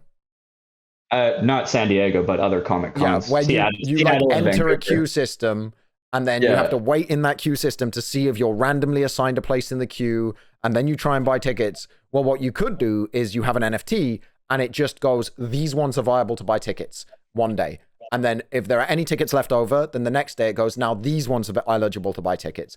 And that way you then also have to have the NFT. You make the NFTs so that they can't be transferred to another person. They're locked in your wallet once you've bought the tickets. And then you can't pass them off to somebody else or whatever. And you get rid of all of the scalpers. You get rid of all of the like sort of secondary market that upsets these systems. Like, yeah, that's awesome. It's an awesome use of the technology. I'm not going to argue about that. I think that the technology itself, like blockchain verification of tickets effectively, is awesome. And I will have loads of uses. I just, that's not what it's being used for. It just disappoints me that isn't what we're seeing. We are seeing it now, but I think it just takes a lot longer for those types of businesses to adapt to those technologies. And I would relate it to like social media. In the early days of YouTube, Twitter, Instagram wasn't even a thing at that point. Like, people made fun of me because I was a YouTuber, and they thought I was crazy that I left the film industry to pursue YouTube as a full-time job, because at the time, no one saw what I saw in the future of YouTube, where I was like, every single like movie trailer is going to be posted on YouTube. Every single like company is going to have YouTube channels, or they're going to be advertising on this platform. I got into it because I saw the end goal, where I saw, like, if I'm working in the film industry and working in the camera department, it's going to take me 7 years to go from a second assistant camera to a first assistant camera. And by the time I become a camera operator, it's going to be like 30 years. So do I take a gamble on YouTube and try and make a name for myself in this brand new, like, cutting edge industry, as you could say? And I think we're in that phase of NFTs, right? Like, when I started making YouTube videos, there was no such thing as managers. There's no such thing as agents. Like, Google bought YouTube. When a company that big buys a platform, you know that platform's going to have long-term value because it's providing a service. Again, like, NFTs could, and I definitely think that, like, if NFT was a company and that technology was copyrighted and only one company was allowed to do anything with NFTs, and therefore you had to be on board or not be on board, then yeah, awesome. Like, that would be absolutely the same as YouTube. But, like, YouTube is a platform, and while NFTs are a platform, they're a decentralized platform that if you don't get on with, like, getting on with Monkees now makes no difference whether or not you can get on board with the technology that's actually going to be useful and is going to be used in the future. So, like, the argument that you should get on board with it right now to be on the cutting edge and all of that, yeah, that's a solid argument. But the argument is that you should be building platforms using NFTs, if that's the case. If you want to be on the cutting edge and, like, using it in the way that it should be used and trying to create value for yourself in the future, the people who are creating value for themselves in the future right now are the people who created and sold the Bored Apes, and are going to be able to say, look at this project we created and the profit we created on it, and how much we know about the blockchain and how much we know about the technology. The consumers it's like saying that people who watched YouTube at the start got on at the beginning of the technology, and therefore did well off of it because they got on right at the start. Well, no, they were the viewers. They were the consumers. The people buying the NFTs are consuming the product that's being created by the people who are coding it. And that's what, like, if I wanted to be on the ground floor of this, I'd be trying to code my own projects within the space rather than joining in on others. I totally agree. And I plan on eventually creating some sort of NFT project, not for myself, but for one of the creators that we're working with. But I've been in this for a year and we haven't released anything because I don't want to release anything that isn't going to be successful or could be bad for the people buying into it. I think it's going to take quite a few years before we can really see where NFTs are going. And right now, I think it's just a lot of trial and error, similar to, and I keep jumping back to YouTube, but it's because I see so many similarities to YouTube, where it's like, at first when people were creating YouTube content, it was cat videos and sharing videos that were already created on the internet. And then people started creating custom content for YouTube. Yep. And then you had the big splash on YouTube for me was Lonely Girl 13, where probably the biggest like prank of all time was it was a full studio and an actress pretending to be a vlogger. Yep. And eventually it was found out that, oh, this is an actress and there's a whole studio behind this. I think probably the greatest prank of all time. And that was a bigger company trying to make a splash into something that was a little bit more experimental at the time. And pretty much no one knows about it now unless you were like watching content or watching YouTube in those early days. But then eventually... Lonely Girl 15, sorry. Like my head is like, I'm sure it was Lonely Girl 15. Is it Lonely Girl? Yeah, it is. Maybe it is. Okay. Yeah. No, I know what you're talking about though. Like these things that are like sort of manufactured channels and manufactured content. Yeah. She went live, my wife's saying 16 months after YouTube went live. So about it was a year and a bit. Early days. Yeah. And then you had gamers, right? And then a lot of people laughed at gamers and just like when I was making gaming content with Call of Duty, people are like, what do you mean people watch video games on the internet? That's the dumbest thing I've ever heard about. Why wouldn't they just play the game themselves? And now video games make up probably one of the biggest forms of entertainment viewing on the internet. But in the early days, the people that were creating that content and watching it were ridiculed and they were laughed at. And I see the similarities in that with NFTs, where it's like the people that are doing it in the early days are taking a bit more of a risk and it's more experimental. But eventually more and more people jump on board, and doesn't mean the NFTs that we have today are going to be anything like we have of NFTs in 5 years from now. They're probably going to look so much different, and we're probably going to laugh at the NFTs that came out in 2021. But that's my issue. So that's the heart of my issue, right? Is that even you, who's like invested in these, knows that that's what's going to happen. So how can anyone in good conscience be like, yeah, these are worth tens of thousands, hundreds of thousands of dollars, be making the argument online that, oh my God, you've got to get in now, FOMO, right? Like you've got to get in on these Munkee NFTs now, or these kitten NFTs now, because in the future you won't be able to afford them. When you've just said, as someone holding, I think, the biggest NFT project on the planet, which is an ape, as someone holding an ape, you're like, yeah, people are going to look back and laugh at these apes. Then why are people spending money on them? Why are people pushing them as being worth money? The thing I think has value is the projects, right? The people who can say, I did something on the blockchain. But there's no value to anybody being like, oh yeah, I spent 50,000 on a Munkee, so now I know more about crypto, or I know more about NFTs. It just, to me, that doesn't, the comparison to YouTube falls apart when you look at it like that, because like the people who made it big off of YouTube are the people who invested in the technology early, or the people who like made a platform early on YouTube, like YouTubers who created a channel. If you imagine that every view is someone buying an NFT, sure, but the viewers didn't end up making anything out of it. And so charging for it right now for something that is effectively useless, it has no intrinsic value. Right-click save an NFT image is no different than clicking the link and going to the website where it's hosted in the token. It is just a token with a hyperlink. That's what people are paying tens of thousands are for. And when the other shoe drops, when NFT tech hits the point where it is actually useful and has a purpose, the other shoe will drop on the stuff that is useless. Because when people talk about NFTs, they'll be talking about the value that is created by NFTs, and that will not include Digital Munkee, unless, of course, the club aspect of Digital Munkee works out great.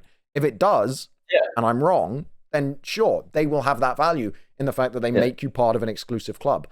But personally, I don't see exclusive clubs getting to the point of super high value when anyone can buy in without vetting, because what these clubs have always been and always will be is a way to keep people down, right? It's a way for the elite to stay elite. I say that as somebody who has a lifetime free membership to one of the most worst of them, which is the East India Trading Company. Technically, I am a member. It was every scholar at the school I went to got to be a member. It's like a perk. The school's very heavily connected and all of that. And it's just, when you go in there, it's a bunch of old white guys in armchairs smoking cigars and talking about how they're going to control the world. It's just nutty shit. So... the knowing the long-term value of any of these projects is incredibly difficult. And when people, like friends and family, ask me like, what should I buy, I honestly tell them most of the time not to buy them, and instead buying tokens in crypto that I've already vetted, buy Ethereum and Noya. For any of you, and for anyone watching here, if you actually do want to get rich, invest in Noya, because it's a guaranteed 100x. So for every dollar you put in, you'll get $100 back within probably 5 to 10 years, easily.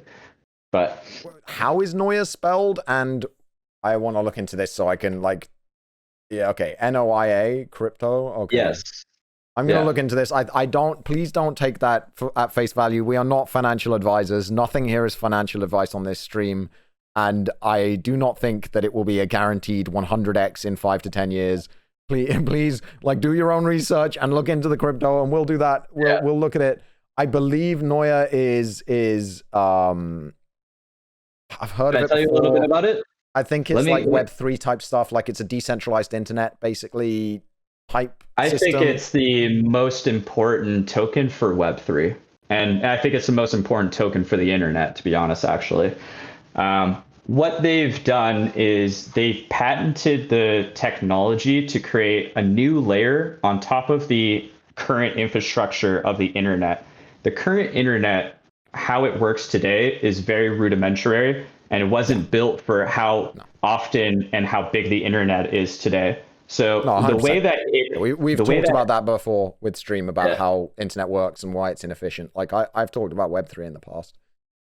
I don't know how to unblur myself. I'm trying to use hands, but I'll try and make it so it's not blurry. But the way that the current internet works today is, let's say I'm in Vancouver and I'm trying to watch a YouTube video that's hosted by one of YouTube's servers in Italy. The way that internet data is transferred right now is it doesn't know how to get from point A to point B. So imagine it's just taking the cheapest, shortest hop. And it may take like 1,000 hops to get to point B and then to back. So it's just going like this. It doesn't know how to get there. It's just taking the shortest, cheapest route for the ISP so that they save money. And then it finally gets there. And then it's got to do that same thing and do all those hops back. This is also why we change our primary and secondary DNS servers to the Google servers, which are far more efficient and don't give a fuck about your ISP's DNS lookup tables. Guys, we've talked about this before. Change your primary DNS to 8888 and your secondary DNS to 8844. It's still this process. I'm not going to say that this process doesn't still happen, but it is so much more efficient because Google have just vastly more complete DNS lookup servers and just vastly more efficient tables than your ISP will. But again, yes, everything you're saying still applies to the Google servers, just less. So what they've, and for each of those hops, I can't remember if I said it, each time you take one of those hops, which could be like 1,000 just to like watch a video, all of that data is not encrypted by default. And what they've patented the technology is to create a new layer that basically it's like a Google Maps of internet data transfer. So with their technology and their node infrastructure, it uses an AI algorithm that knows what's the most optimized route to get from point A to point B. And every time it does one of those hops, it's automatically encrypted by WireGuard. So it's like a built-in VPN. So what this does is a few different things. One, obviously, it creates a faster internet, which everyone, I think, can agree that we need. No one likes watching videos load. No one likes playing video games. I'm going to make a correction here. Not faster. A lower latency internet. Yes, a lower latency internet. That's correct. Faster is data rate. It will not affect data rate, but it will lower your latency. Right. The thing it's really good for is rapidly loading web pages or images on web pages. That it's really, really good for gaming. If you like gaming online, we'll go from sort of 50 to 80 millisecond pings to like 3 to 4 millisecond pings. Like some of the speed increases from mapped web is really, really cool. And for example, the cloud gaming services like Amazon Cloud Gaming, Microsoft did one. These cloud gaming services where you're playing with a graphics card that's in a building at Google servers, those will become lower latency as well. And therefore, they might one day possibly, although there's loads of other technological impacts there, but maybe become usable one day, perhaps, hopefully. But yeah. I mean, I have a leased line. I don't actually use the internet. So thanks for that correction. It doesn't speed up your internet. It just lowers the latency so things load faster. And of course, the big one is also that it's automatically encrypted. So there's less opportunity for hackers to steal your information.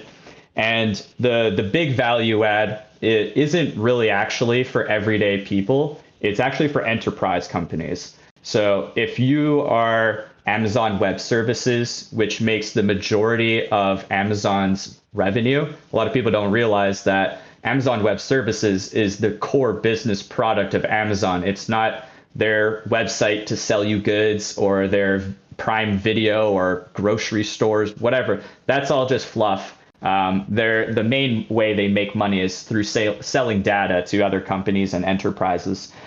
And if you're an enterprise company and you want to sell data connectivity to other companies, if one company is utilizing something like Noya and can guarantee that they're going to have lower latency and that it's going to be encrypted, they're going to have a much better product than those other companies. And if you're worried about, oh, our servers went down, and all of a sudden all of Google, all of YouTube, and all of their products just goes offline for hours, a lot of that can be solved potentially through rerouting automatically through this AI algorithm. So for those types of companies, it becomes very valuable because obviously you don't want your entire business to go offline, especially when you're $1 trillion company. I mean, yeah, when Amazon's web services went down, what was it? It was not even that long ago, and like huge swathes of the internet weren't accessible, and it only went down for like an hour or so, but people were freaking out. DNS servers going down when Google's DNS servers went down, and we just lost the map of the internet. Facebook almost deleted their entire node history on the internet, and they almost lost their ability to connect to anything anywhere. Luckily, they had a backup.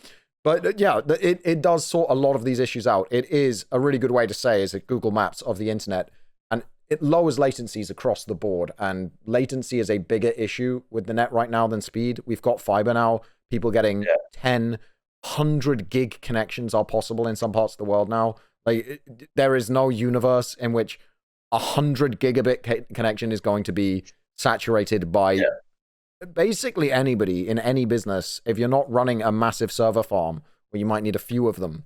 So these huge like fiber connect. I mean, I've got gigabit fiber. I've got a leased line from my property to the exchange. So I skip a whole bunch of these steps because I'm direct from me to the local exchange, and then that's the first chunk of the steps skipped, and I do that because I work online. I can't afford to have my net going down. Now, it has its own issues, and BT haven't fixed them in like months, but you know, that's fine. Um, Yeah. but I do think that like this kind of protocol for Web3 is awesome, but they've copyrighted the ability to make this protocol. Seems odd to me. Like they've patented the technology, and right, but there are other ways to do it. It doesn't potentially. okay, I mean, yeah. I'm not technical enough to say if there's another way to do it. I'm But just trying to figure out if the it's. current form. I was trying to figure out if it was a utility patent, in which case I think your 100x prediction might well be true. If it's a utility patent, which I don't ever see Well, I don't know if being it's a granted for this, utility patent. but if a technology patent, it's still impressive. But Yeah. I'll look into that. So, well. To give a couple quick little tidbits to kind of really show why why that 100x is quite believable. The team that's creating this is like some of the most influential people in all of the internet. Bill Norton is one of the co-founders, and he was one of the lead architects in the early internet in building Web 1.0. And he's also the co-founder of Equinix, which is a $70 billion company. So we have some of the like greatest minds in internet data transfer on this particular project. And not Norton antivirus, not that guy. No, not the naughty ant. No.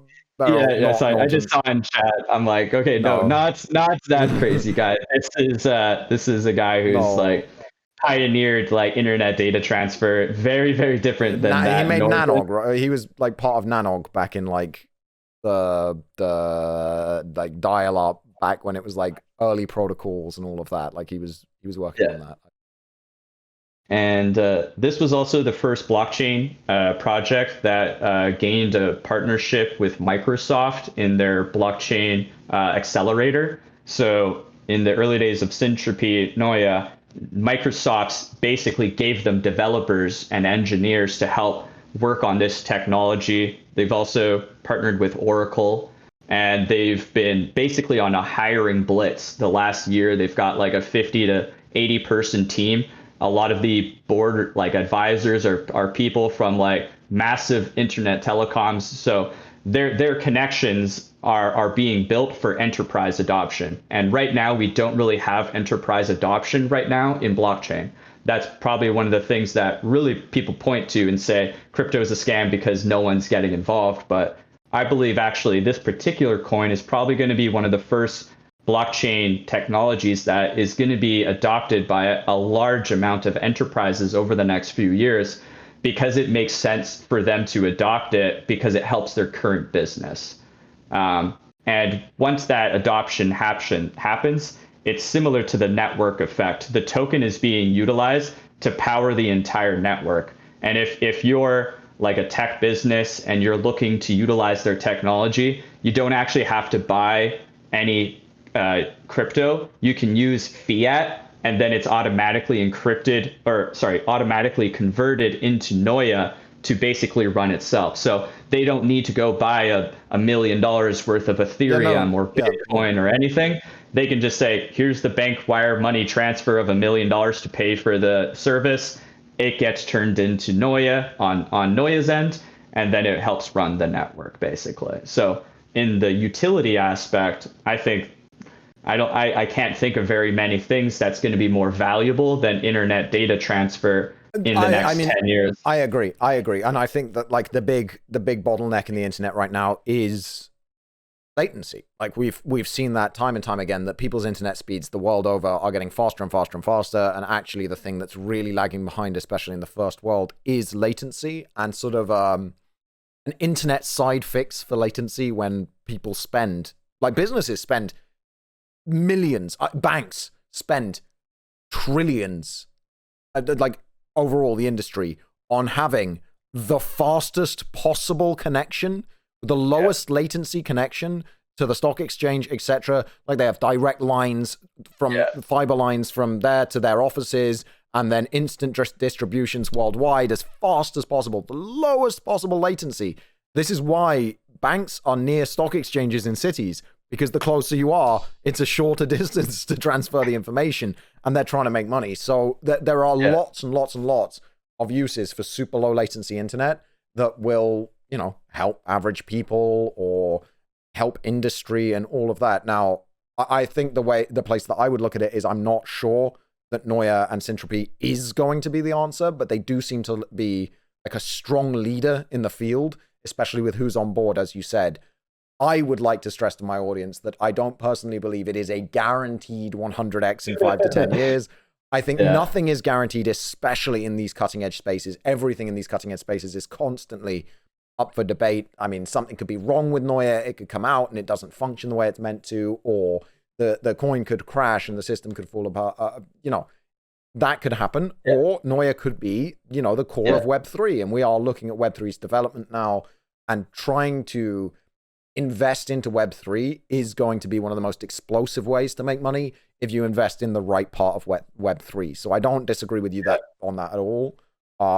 I'm not sure if this is going to be the core of Web3 or if something else will be, because nobody knows until it happens.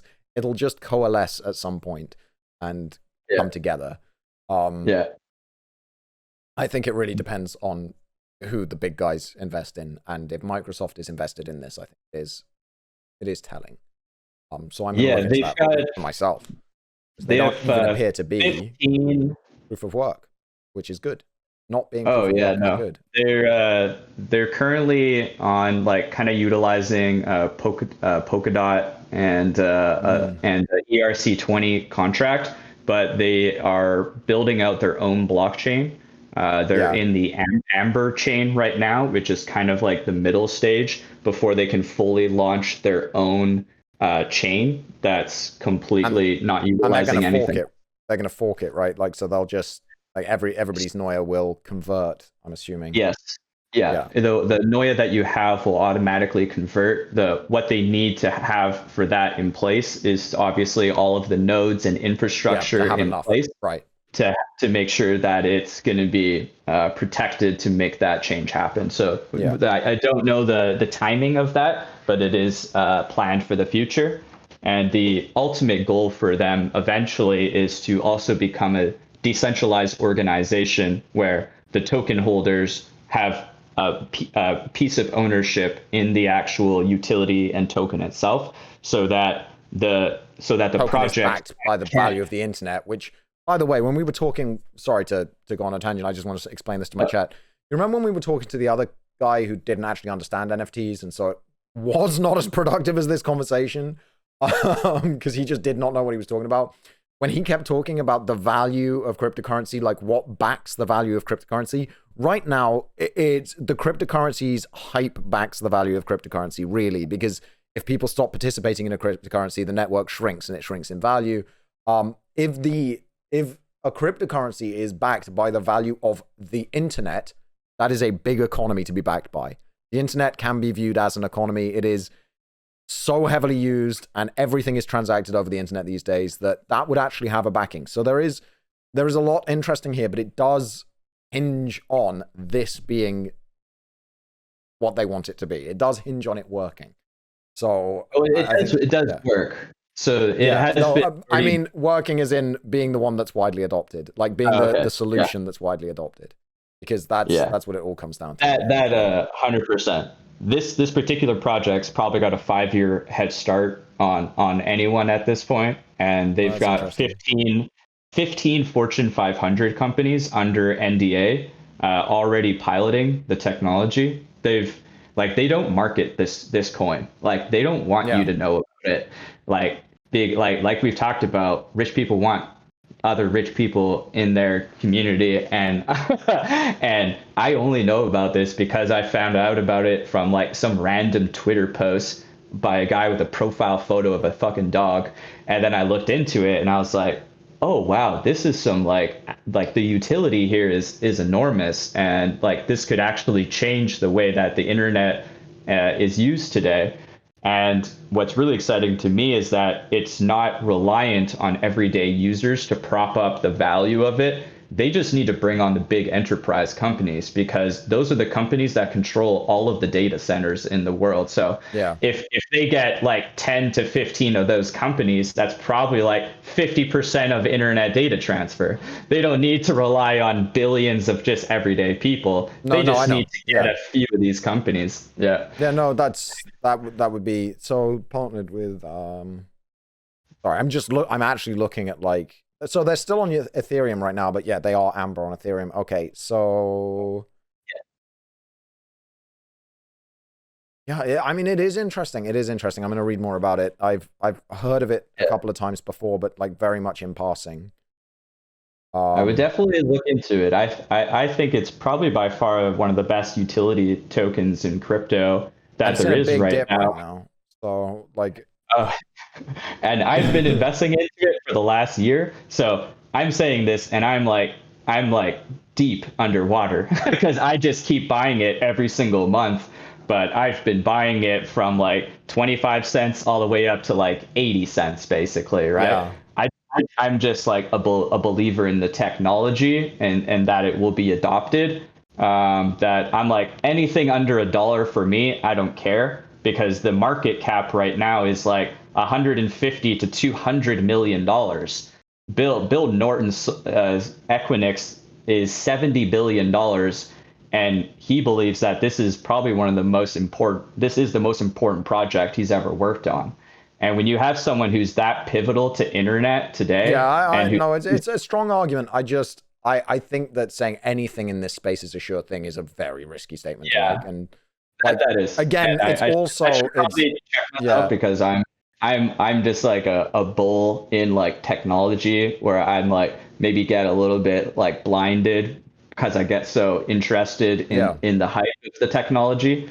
But and I'm also always fucking too early for everything. I've noticed where I get interested in things in the very earliest stages, whether that's social media, Pokemon, whatever it is. Like I typically just find myself in the early stages of these types of communities, but it's only been because of blockchain that I've actually been able to like invest in this type of stuff, which is another big thing that I do love about blockchain, is that it gets rid of the accredited investors, which is really just a law to help poor people stay poor. And it doesn't allow everyday people to invest in companies. And that's what I really do love about blockchain, is that it does, because it's quite a bit more unregulated, everyday people, if they have a belief in the technology, can invest in something without having to have $1 million in their bank account, which obviously not a lot of people just have $1 million just sitting in their bank account and can be considered an accredited investor. That part is, I think, is really to liking for But blockchain. like, but you're buying into a coin that has no company behind it. The reason the stock market is different. I don't like the way the stock market is run as a way to keep poor people poor, because that's exactly what it is.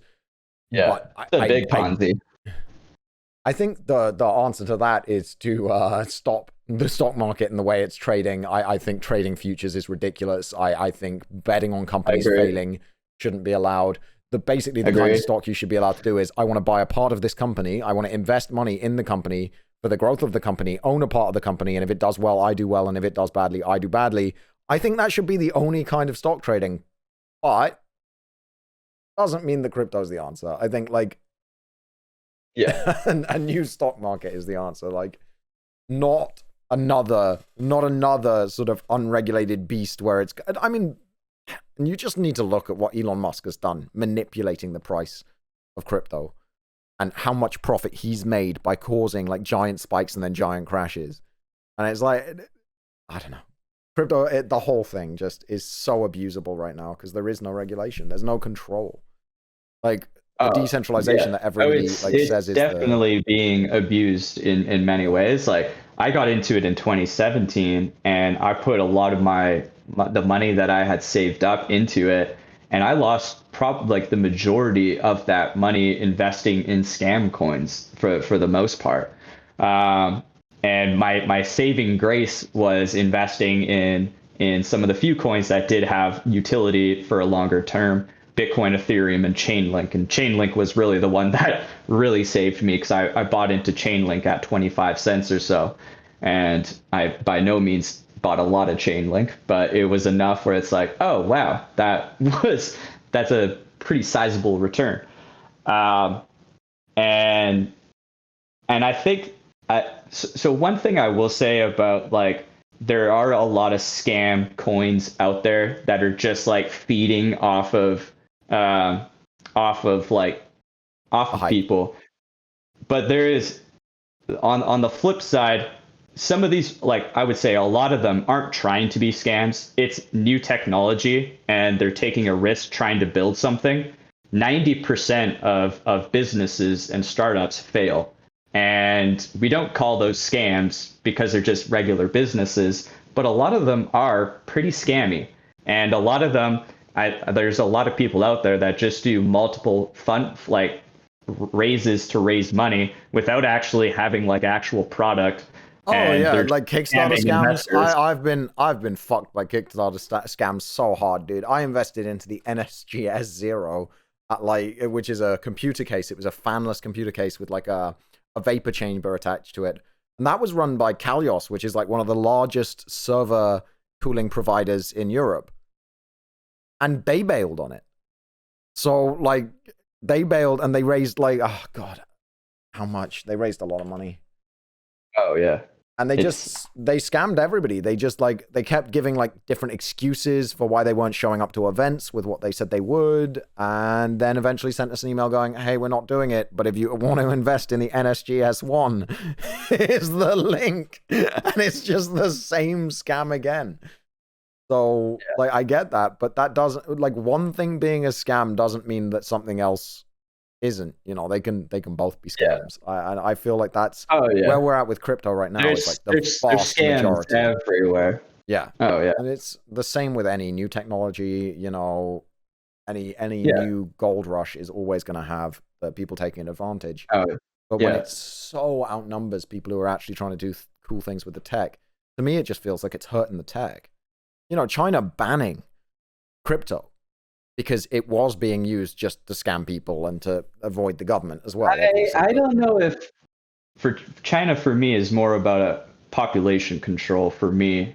But like if it hadn't been used in the way it's used, then they wouldn't have been able to justify it as easily to the population, because the reason they justified it was it's people using up energy, destroying the environment, and also our people are getting scammed, right? And like China does still try to play with its people, look how great we are. So they would have had a harder time banning it and less justifiable if crypto was used for like the really cool tech it can do. But all we've seen from crypto it's going to take a while to get there. Like I mean, look how far the internet's come just in the last like 20 years. I don't know if anyone could have predicted how fast technology like advances. Like, I don't know how old you are, but I'm in my early 30s, and I remember, I'm just a few years older. I'm 33. And I remember playing video games on the computer. My computer was like 93 megahertz. I had like 64 gigabytes of RAM. And like you look at that tech like 20 years ago, and it's just laughable compared to like what we have now. I'm sure you've got a beast computer. I've got this like giga computer that can play any game, Crisis at 4K. And I don't think anyone could have predicted how fast the technology ramped up. And I do believe that it's going to be similar with crypto, where it's going to happen so fast and people are like, oh, wow. Like it just happens all of a sudden. I think a lot of things are happening behind the scenes that most people aren't privy to, myself included. I'm just speculating on it, that there is going to be wide enterprise, government, and bank support for it. They're just trying to make sure that they can control it as much as possible, and that if it is going to be widely adopted, they will remain in control, because obviously they don't want to have any less control in the future. Yeah, I mean, I think the ramp up of tech has a lot behind it. I mean, Moore's law has been a huge contributor to like how tech is advanced, you know, the better the tech you can design, so we can fit more and more transistors onto a silicon wafer, etc., etc. It's not necessarily about like the value of the technology or the value of improving the technology so much as like it just, the better we get at it, the better we get at it. I mean, yeah, like having a beast computer though, it has value and utility, and I think that's what it all comes down to. Why is tech getting faster? Like, why do they want faster processors? Why do they want better graphics cards? Well, we want better graphics cards and faster processors as gamers to play better games, right? Like, yeah. I look back now on when I was playing on my DOS computer versus now when I boot up, I was about to say Cyberpunk 2077, but it was so bad. When I boot up, you know, a next-gen game, when I boot Elden Ring on this system, it's going to look fucking awesome, right? I get let's quickly talk about games and NFTs, because I feel like we haven't actually talked about that, and that's actually probably my biggest bull thesis for NFTs is NFTs for gaming and NFTs. And I've been a gamer my entire life, and I do see the value in gaming blockchain technology. If we're talking about scams, let's not forget all of these companies that are selling games to gamers right now that I think are a scam.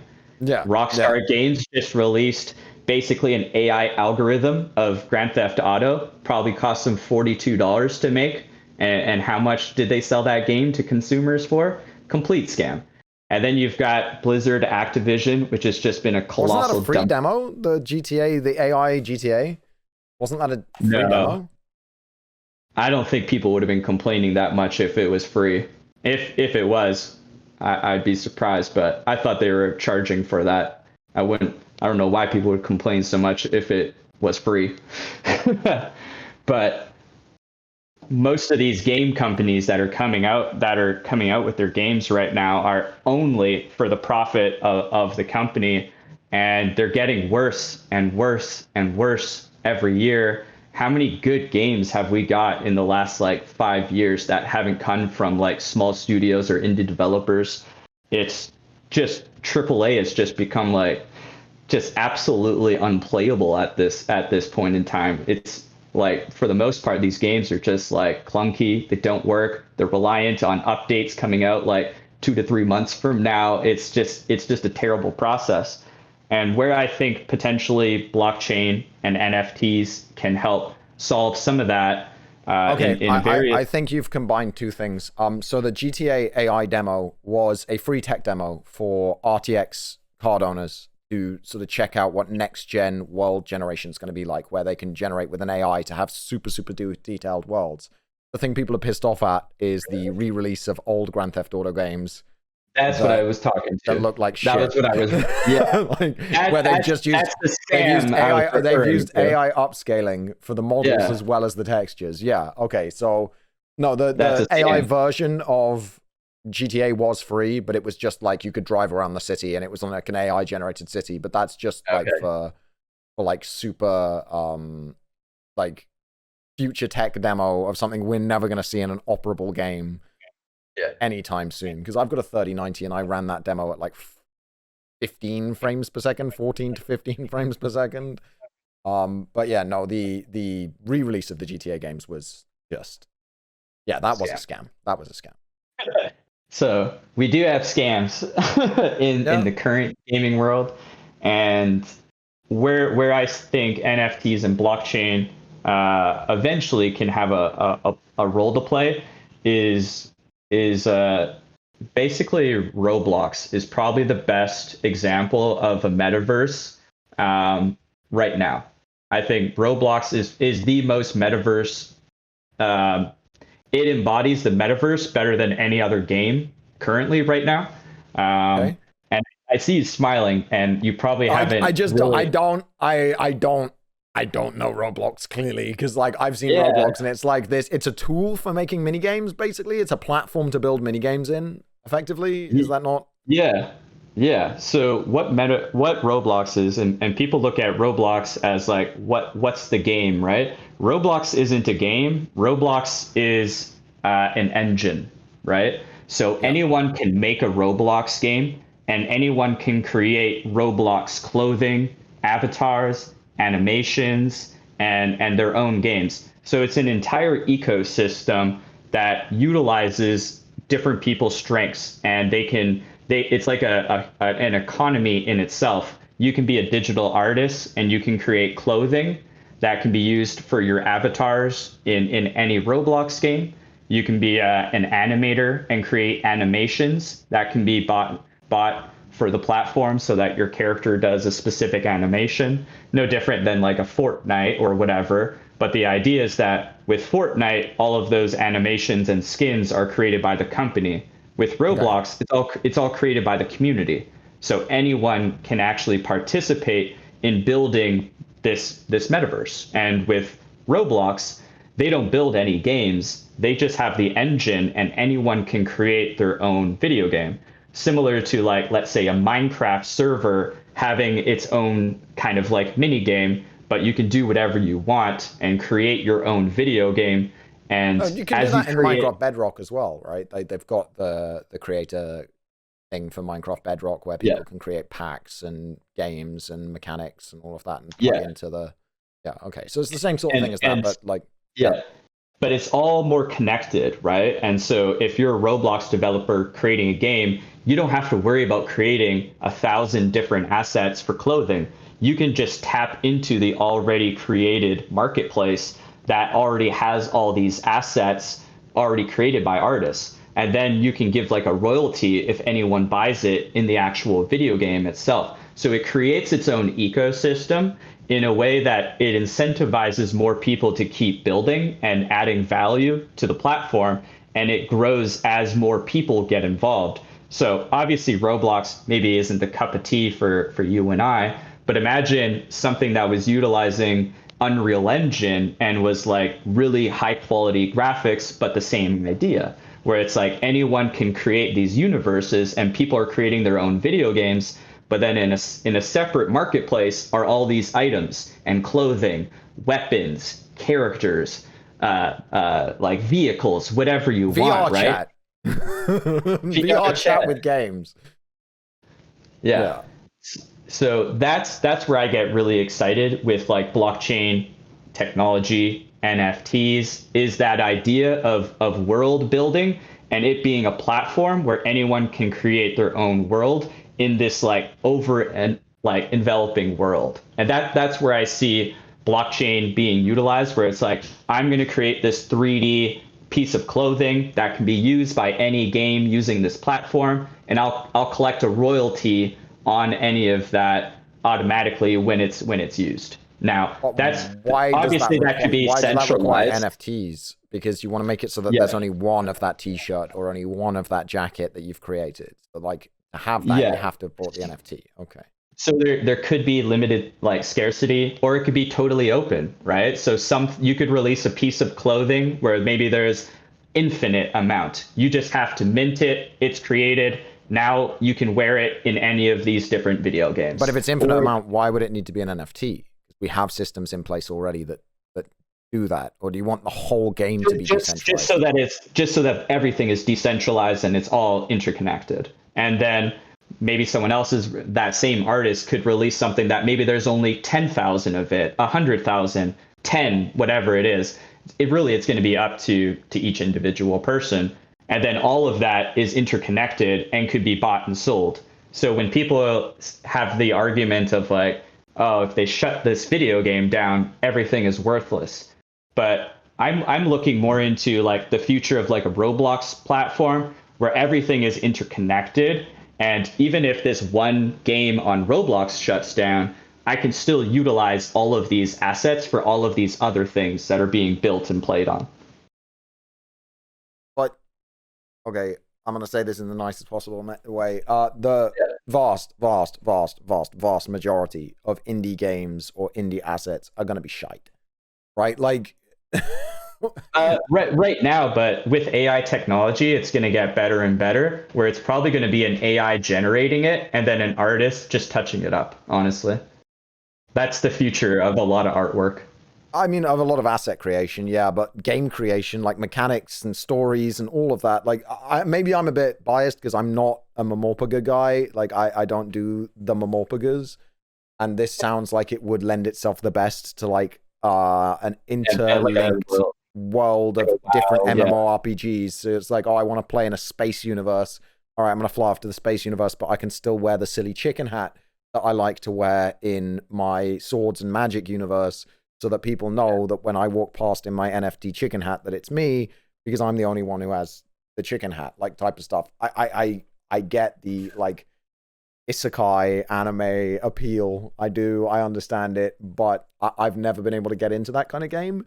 And the kind of game that would like lend itself to like being able to take your character from game to game and all of that would have to be that style of game, because you can't really have like a character driven story in a game where someone can play as their avatar from anything. Yeah, it's going to be, we're like, different video games are going to utilize it. And I would agree, like probably any like game that's just like a let's play style game probably isn't going to see any value in it at all, pretty much.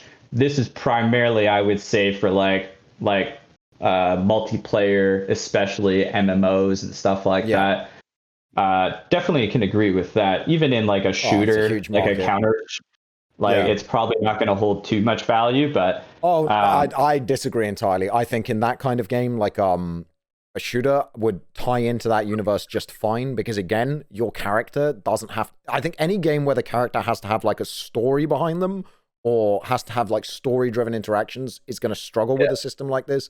But actually, shooters or like Fortnite lends itself perfectly. The amount people spend on Fortnite skins and CS:GO skins for their weapons and shit is just. I mean, look at. Insane. I mean, when people think a lot of money has been spent on NFTs, I always point to FIFA. Less money has been spent on the entirety of NFTs than FIFA digital transactions for being a certain soccer player in your FIFA game that is useless after a year. God, those FIFA packs are just, it's so predatory. I don't like any of that microtransaction stuff personally, but I think it would be less bad. I think microtransaction comes across as less predatory if it's player to player as opposed to player to company.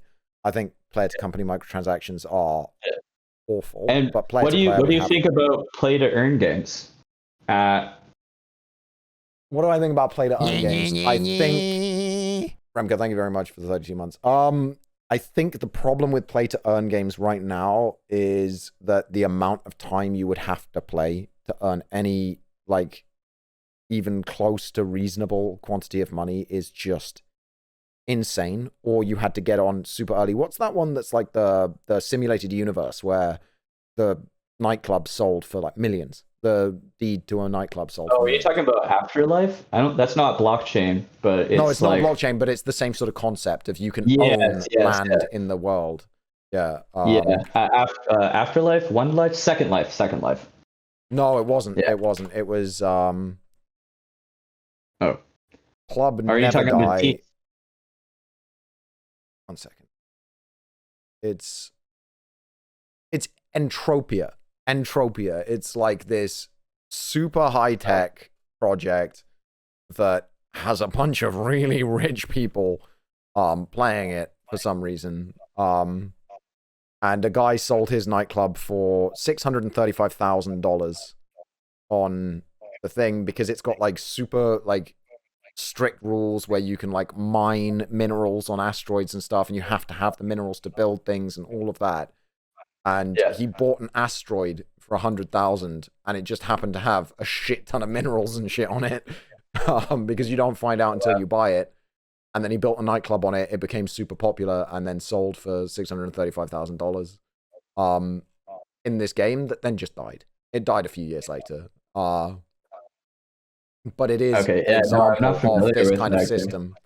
So, like, this is the kind of argument that's being made. I'm just saying to chat of like, if this was linked to other similar games where you could have ownership of things, if this game died and your 635,000 nightclub became worth nothing, then you could always this was in 2010, so this was a while ago.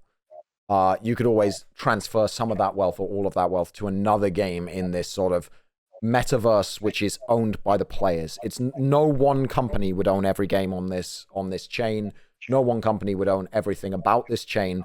It would be very much like any developer can make a game for this. The success of the game would be completely dependent on how many people signed into the game world, but the assets that you own as a person in this universe belong to you, and you can move them between the different game worlds and everything, and that's all secured on the blockchain so that nobody can cheat or bring stuff into a world that they didn't earn, etc., etc., etc. And so then things would have a player assigned value. You know, one coin from the swords and sorcery world might only be worth 1/10 of a coin from the lightsabers and guns world, because people prefer the lightsabers and guns world. You know, now the issue for that for me is that I don't enjoy MMOs because they're notoriously grindy, because they have to be to keep people playing for a long time. But it is a concept that has some viability, but I think only once VR is much more advanced, because I don't think people would value it that much if it was just on a screen. But if it's like a VR engine. I can agree to that. And I definitely do think VR is going to be probably like the pivotal thing for the metaverse. I'm a huge VR fan. Like I've tested fucking all of them basically. It gives me awful motion sickness. I have like a super high end VR. My wife told me to test it first. She's like, "Look, you might not get along with it. Are you sure you want to buy it?" And I'm like, "Yeah." Bought the headset, wireless transmitter, 3 lighthouses that are like I put up all over my office, like screwed them into the ceiling, ready for VR, put it on, played Skyrim VR for like 15 minutes, felt so sick that I just haven't touched it since. I don't even get motion sickness. I would try out something else. I can see Skyrim VR probably inducing motion sickness I got motion quite a bit more. I got motion sick in like the setup room where like you set your settings and stuff. I've never had motion sickness from anything in real life ever in my life. But VR just makes me want to howl. My body just can't deal with it. Which headset was that? Is it the Oculus? The wireless, that probably would have been the HTC Vive then, I'm guessing. If you had the Vive, wireless, that's the one. Yeah. HTC Vive, that's the one. Okay. Yeah. I don't know if there's going to be any fixes for that. Definitely, that fucking sucks, and that's like not something that that's the thing. Full body simulation would fix that, because the reason it happens is because of a disconnect between the movement you're seeing and the movement you're feeling. So like once you've got full body simulation, even just being able to run on a like infinite treadmill actually fixes it for a lot of people. It's just moving with a control stick. They're incredible. Yeah, wow. They are awesome. Like the super low slip infinite treadmills. I got to try one at E3 when it like first came out. So like the rudimentary versions of them. And I remember testing it out. And I was there for like marketing and more business, so I was like wearing like a long sleeve shirt and stuff. And the demo was like, run here, shoot that target. Once you hit it, run there, shoot that target. And your time trial, try and see if you can beat this time. And I'm just like full sprinting, shoot the target, full sprinting, shoot the target. And by the time I finished, I didn't even realize how hard I was working out. I was like panting, super sweaty, and it didn't even click to me that I was like working out and running, because I was just so focused on the video game and the challenge at hand that I was like, oh, that was like sprinting in PE, doing like lines back and forth, but I didn't even realize it because I was just so focused on shooting these targets because that's fun. Yeah. I think it's all awesome. I think that'll come around when we get like the first like no rig infinite treadmill. Like when they figure out how to make a platform and shoes that between the two let you have an infinite treadmill which you can balance on without a rig. That's when you can do games where you could jump and you could kick and you could have martial arts games where you actually move your body and it tracks everything and you're actually just having a fight with somebody without the pain. Like that kind of stuff.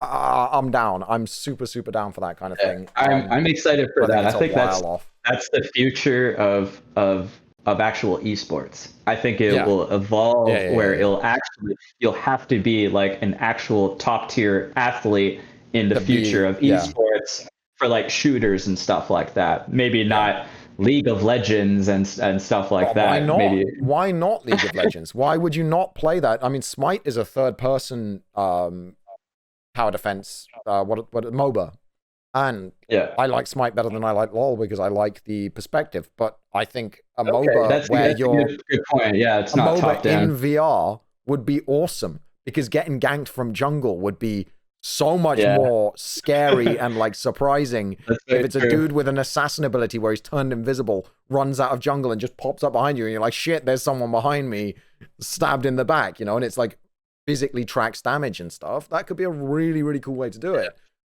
Okay. But I worry that by the time that shit comes out, I'm going to be too old and broken to do it. Like, no, we'll have that type of tech probably in 15 years. Yeah, like if I survive 15 years, that'd be great. I'd really enjoy surviving 15 years. I mean, I've destroyed my body. I have like, I have the knees of like a 50-year-old already. So it's like, you know, holes in the cartilage and all that shit, and the back's. Who knows? Maybe we'll have some sort of medical. Yeah, I'm hoping for that. Like, all by then. I'm definitely hoping for 3D printed cartilage. I've went to too many shows without earplugs in my early days that my hearing is shot, and I'm just like, they're gonna solve the tech where eventually I could get they already have.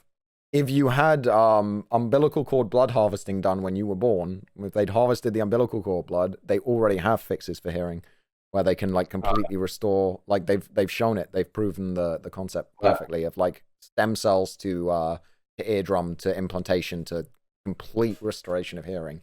All exists if we have a large concentration of stem cells. But I'm too old. 1990 is too old for that to have been a thing. I mean, I advise every friend who has a kid now, I'm like, get the umbilical cord blood harvested. It costs like 100 quid and then 75 a year. So about $100 a year to store your child's umbilical cord blood. This is some crazy new shit to me. And you can, childhood leukemia, not a problem if you've got the umbilical cord blood, because you just literally nuke their marrow and then give them their own stem cells to regrow their marrow, and you don't need a bone marrow donor.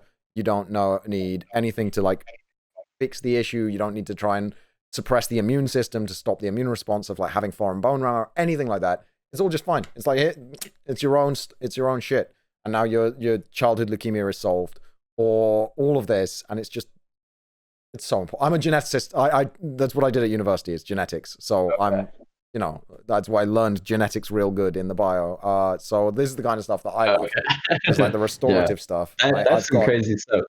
Yeah, I've got friends working in labs where I'm like, dude, can you just grow me some cartilage for my knee? I'll just give you some DNA and just like very, very quietly grow and 3D print like new cartilage, and I'll find a surgeon to like implant it, and then I can get back to training and competing. I used to compete taekwondo nationally, and then I tore my knee up, and now I'm like, can't do it anymore.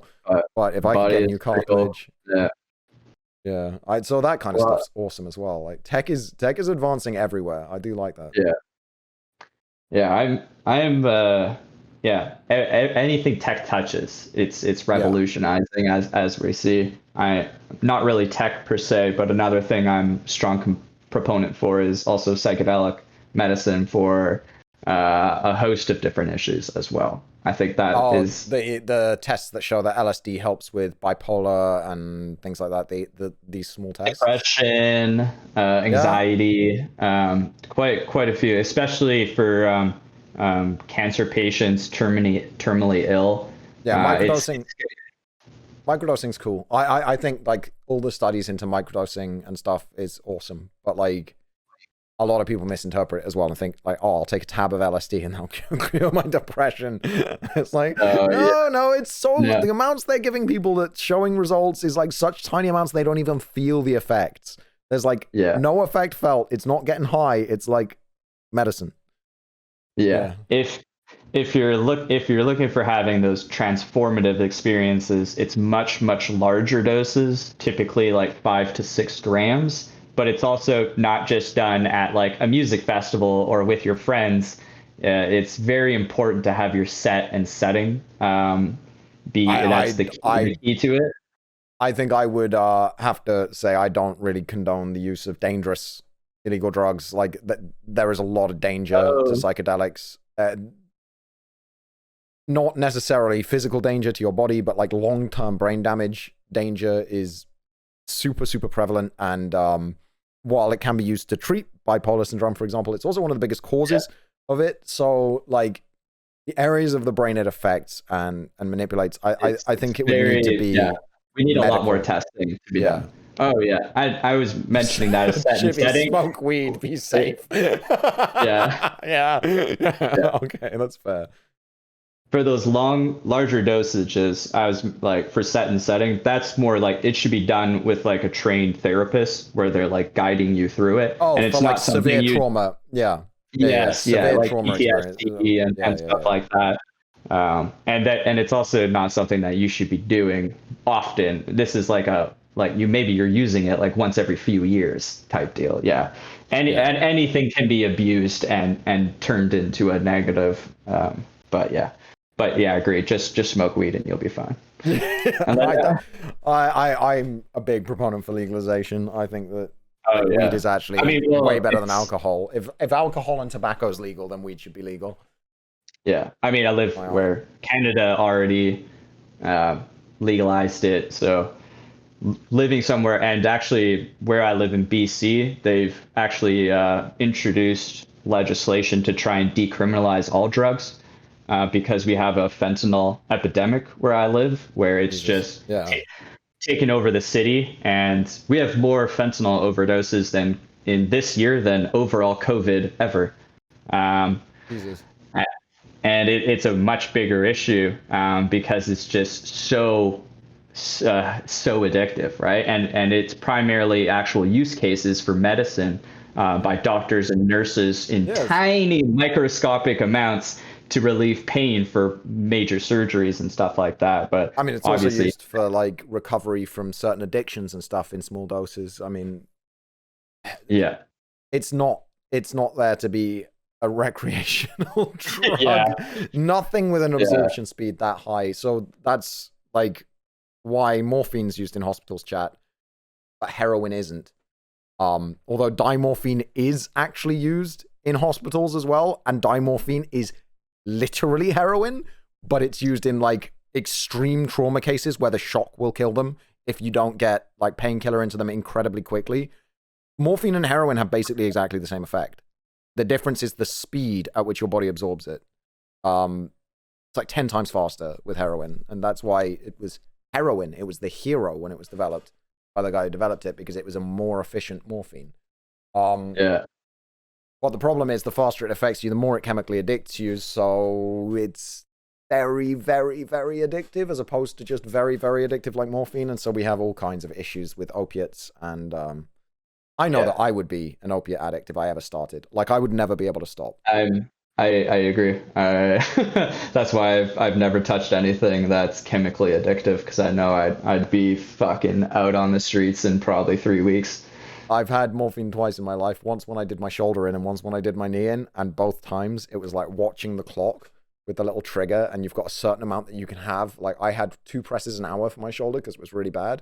And I would sit there and it would be like ticking down for the hour, and it would hit 0, and I'd be like, oh, and then after like 30 minutes, I'd wake up and I'd be like watching the clock again. And it's like waiting for that hour for 30 minutes, just going, come on, tick over, tick over, tick over. Yeah, they took me off it real quick. They were like, yeah, that's not healthy. Like, you're maxing out every hour on the hour. Stop that shit right now. So yeah, there's wow, this conversation went places. No, it was really interesting talking to you, dude. Thank you so much. I'm gonna move on and watch some bullshit TikToks now, because this has been a heavy conversation. But I do appreciate it. Thank you. And thank likewise, you. It was the first time in a very long time where we had a discussion rather than a screaming match. It's awesome. That was actually one of the reasons why I wanted to come on, because I saw the ensuing screaming match and I was like, there's got to be a way to just have a more I just wanted to talk without discussion. I just wanted to have a discussion without the guy like making straw men to attack. And I'm like, dude, yeah, that's true. What you just said is true, but I never said the other. Like, please stop. I got annoyed too, though. I just started muting him. Anyway, thank you very much, dude. It was an absolute pleasure. you soon. Cheers, Duncan. Have a good one. Well, that was an interesting and very respectful conversation, and I did enjoy it. I think he knows what he's talking about 100%. He's got very different views on the value of the technology to me. I'm not going to pretend that he's changed my mind on the value of like current NFTs or the situation with NFTs right now, but he's clearly interested in the technology and is mostly dabbling in NFTs in the way that people should, which is viewing them as disposable income and playing with the new technology, which seems to be what he's trying to do. I don't think he was pushing the future value of NFTs very hard, which is why he didn't really push back on any of the points I made in that regard on the future value, because I don't think he thought it was important. He has the value that he gets from his NFTs that he enjoys. He enjoys going to the gatherings and things, and has a very realistic view on the future of the technology. So I think that was very, very interesting. I think I personally have a different view on whether I would play in that space right now, and whether I would recommend people to play in that space right now. So I personally won't be. I will continue to not play in the NFT space and continue to look at it with great trepidation. But I do think interesting things were discussed. I'm definitely going to look into this Noia, but again, I really don't recommend you guys buying anything on what you see anybody say on any live stream. I don't care if it's me saying it on a live stream, right? Like, look into what you're buying first. Unless it's a subscription to DuncanCantDie, in which case, why haven't you bought one yet? Like, you're breaking my heart. You're breaking my heart.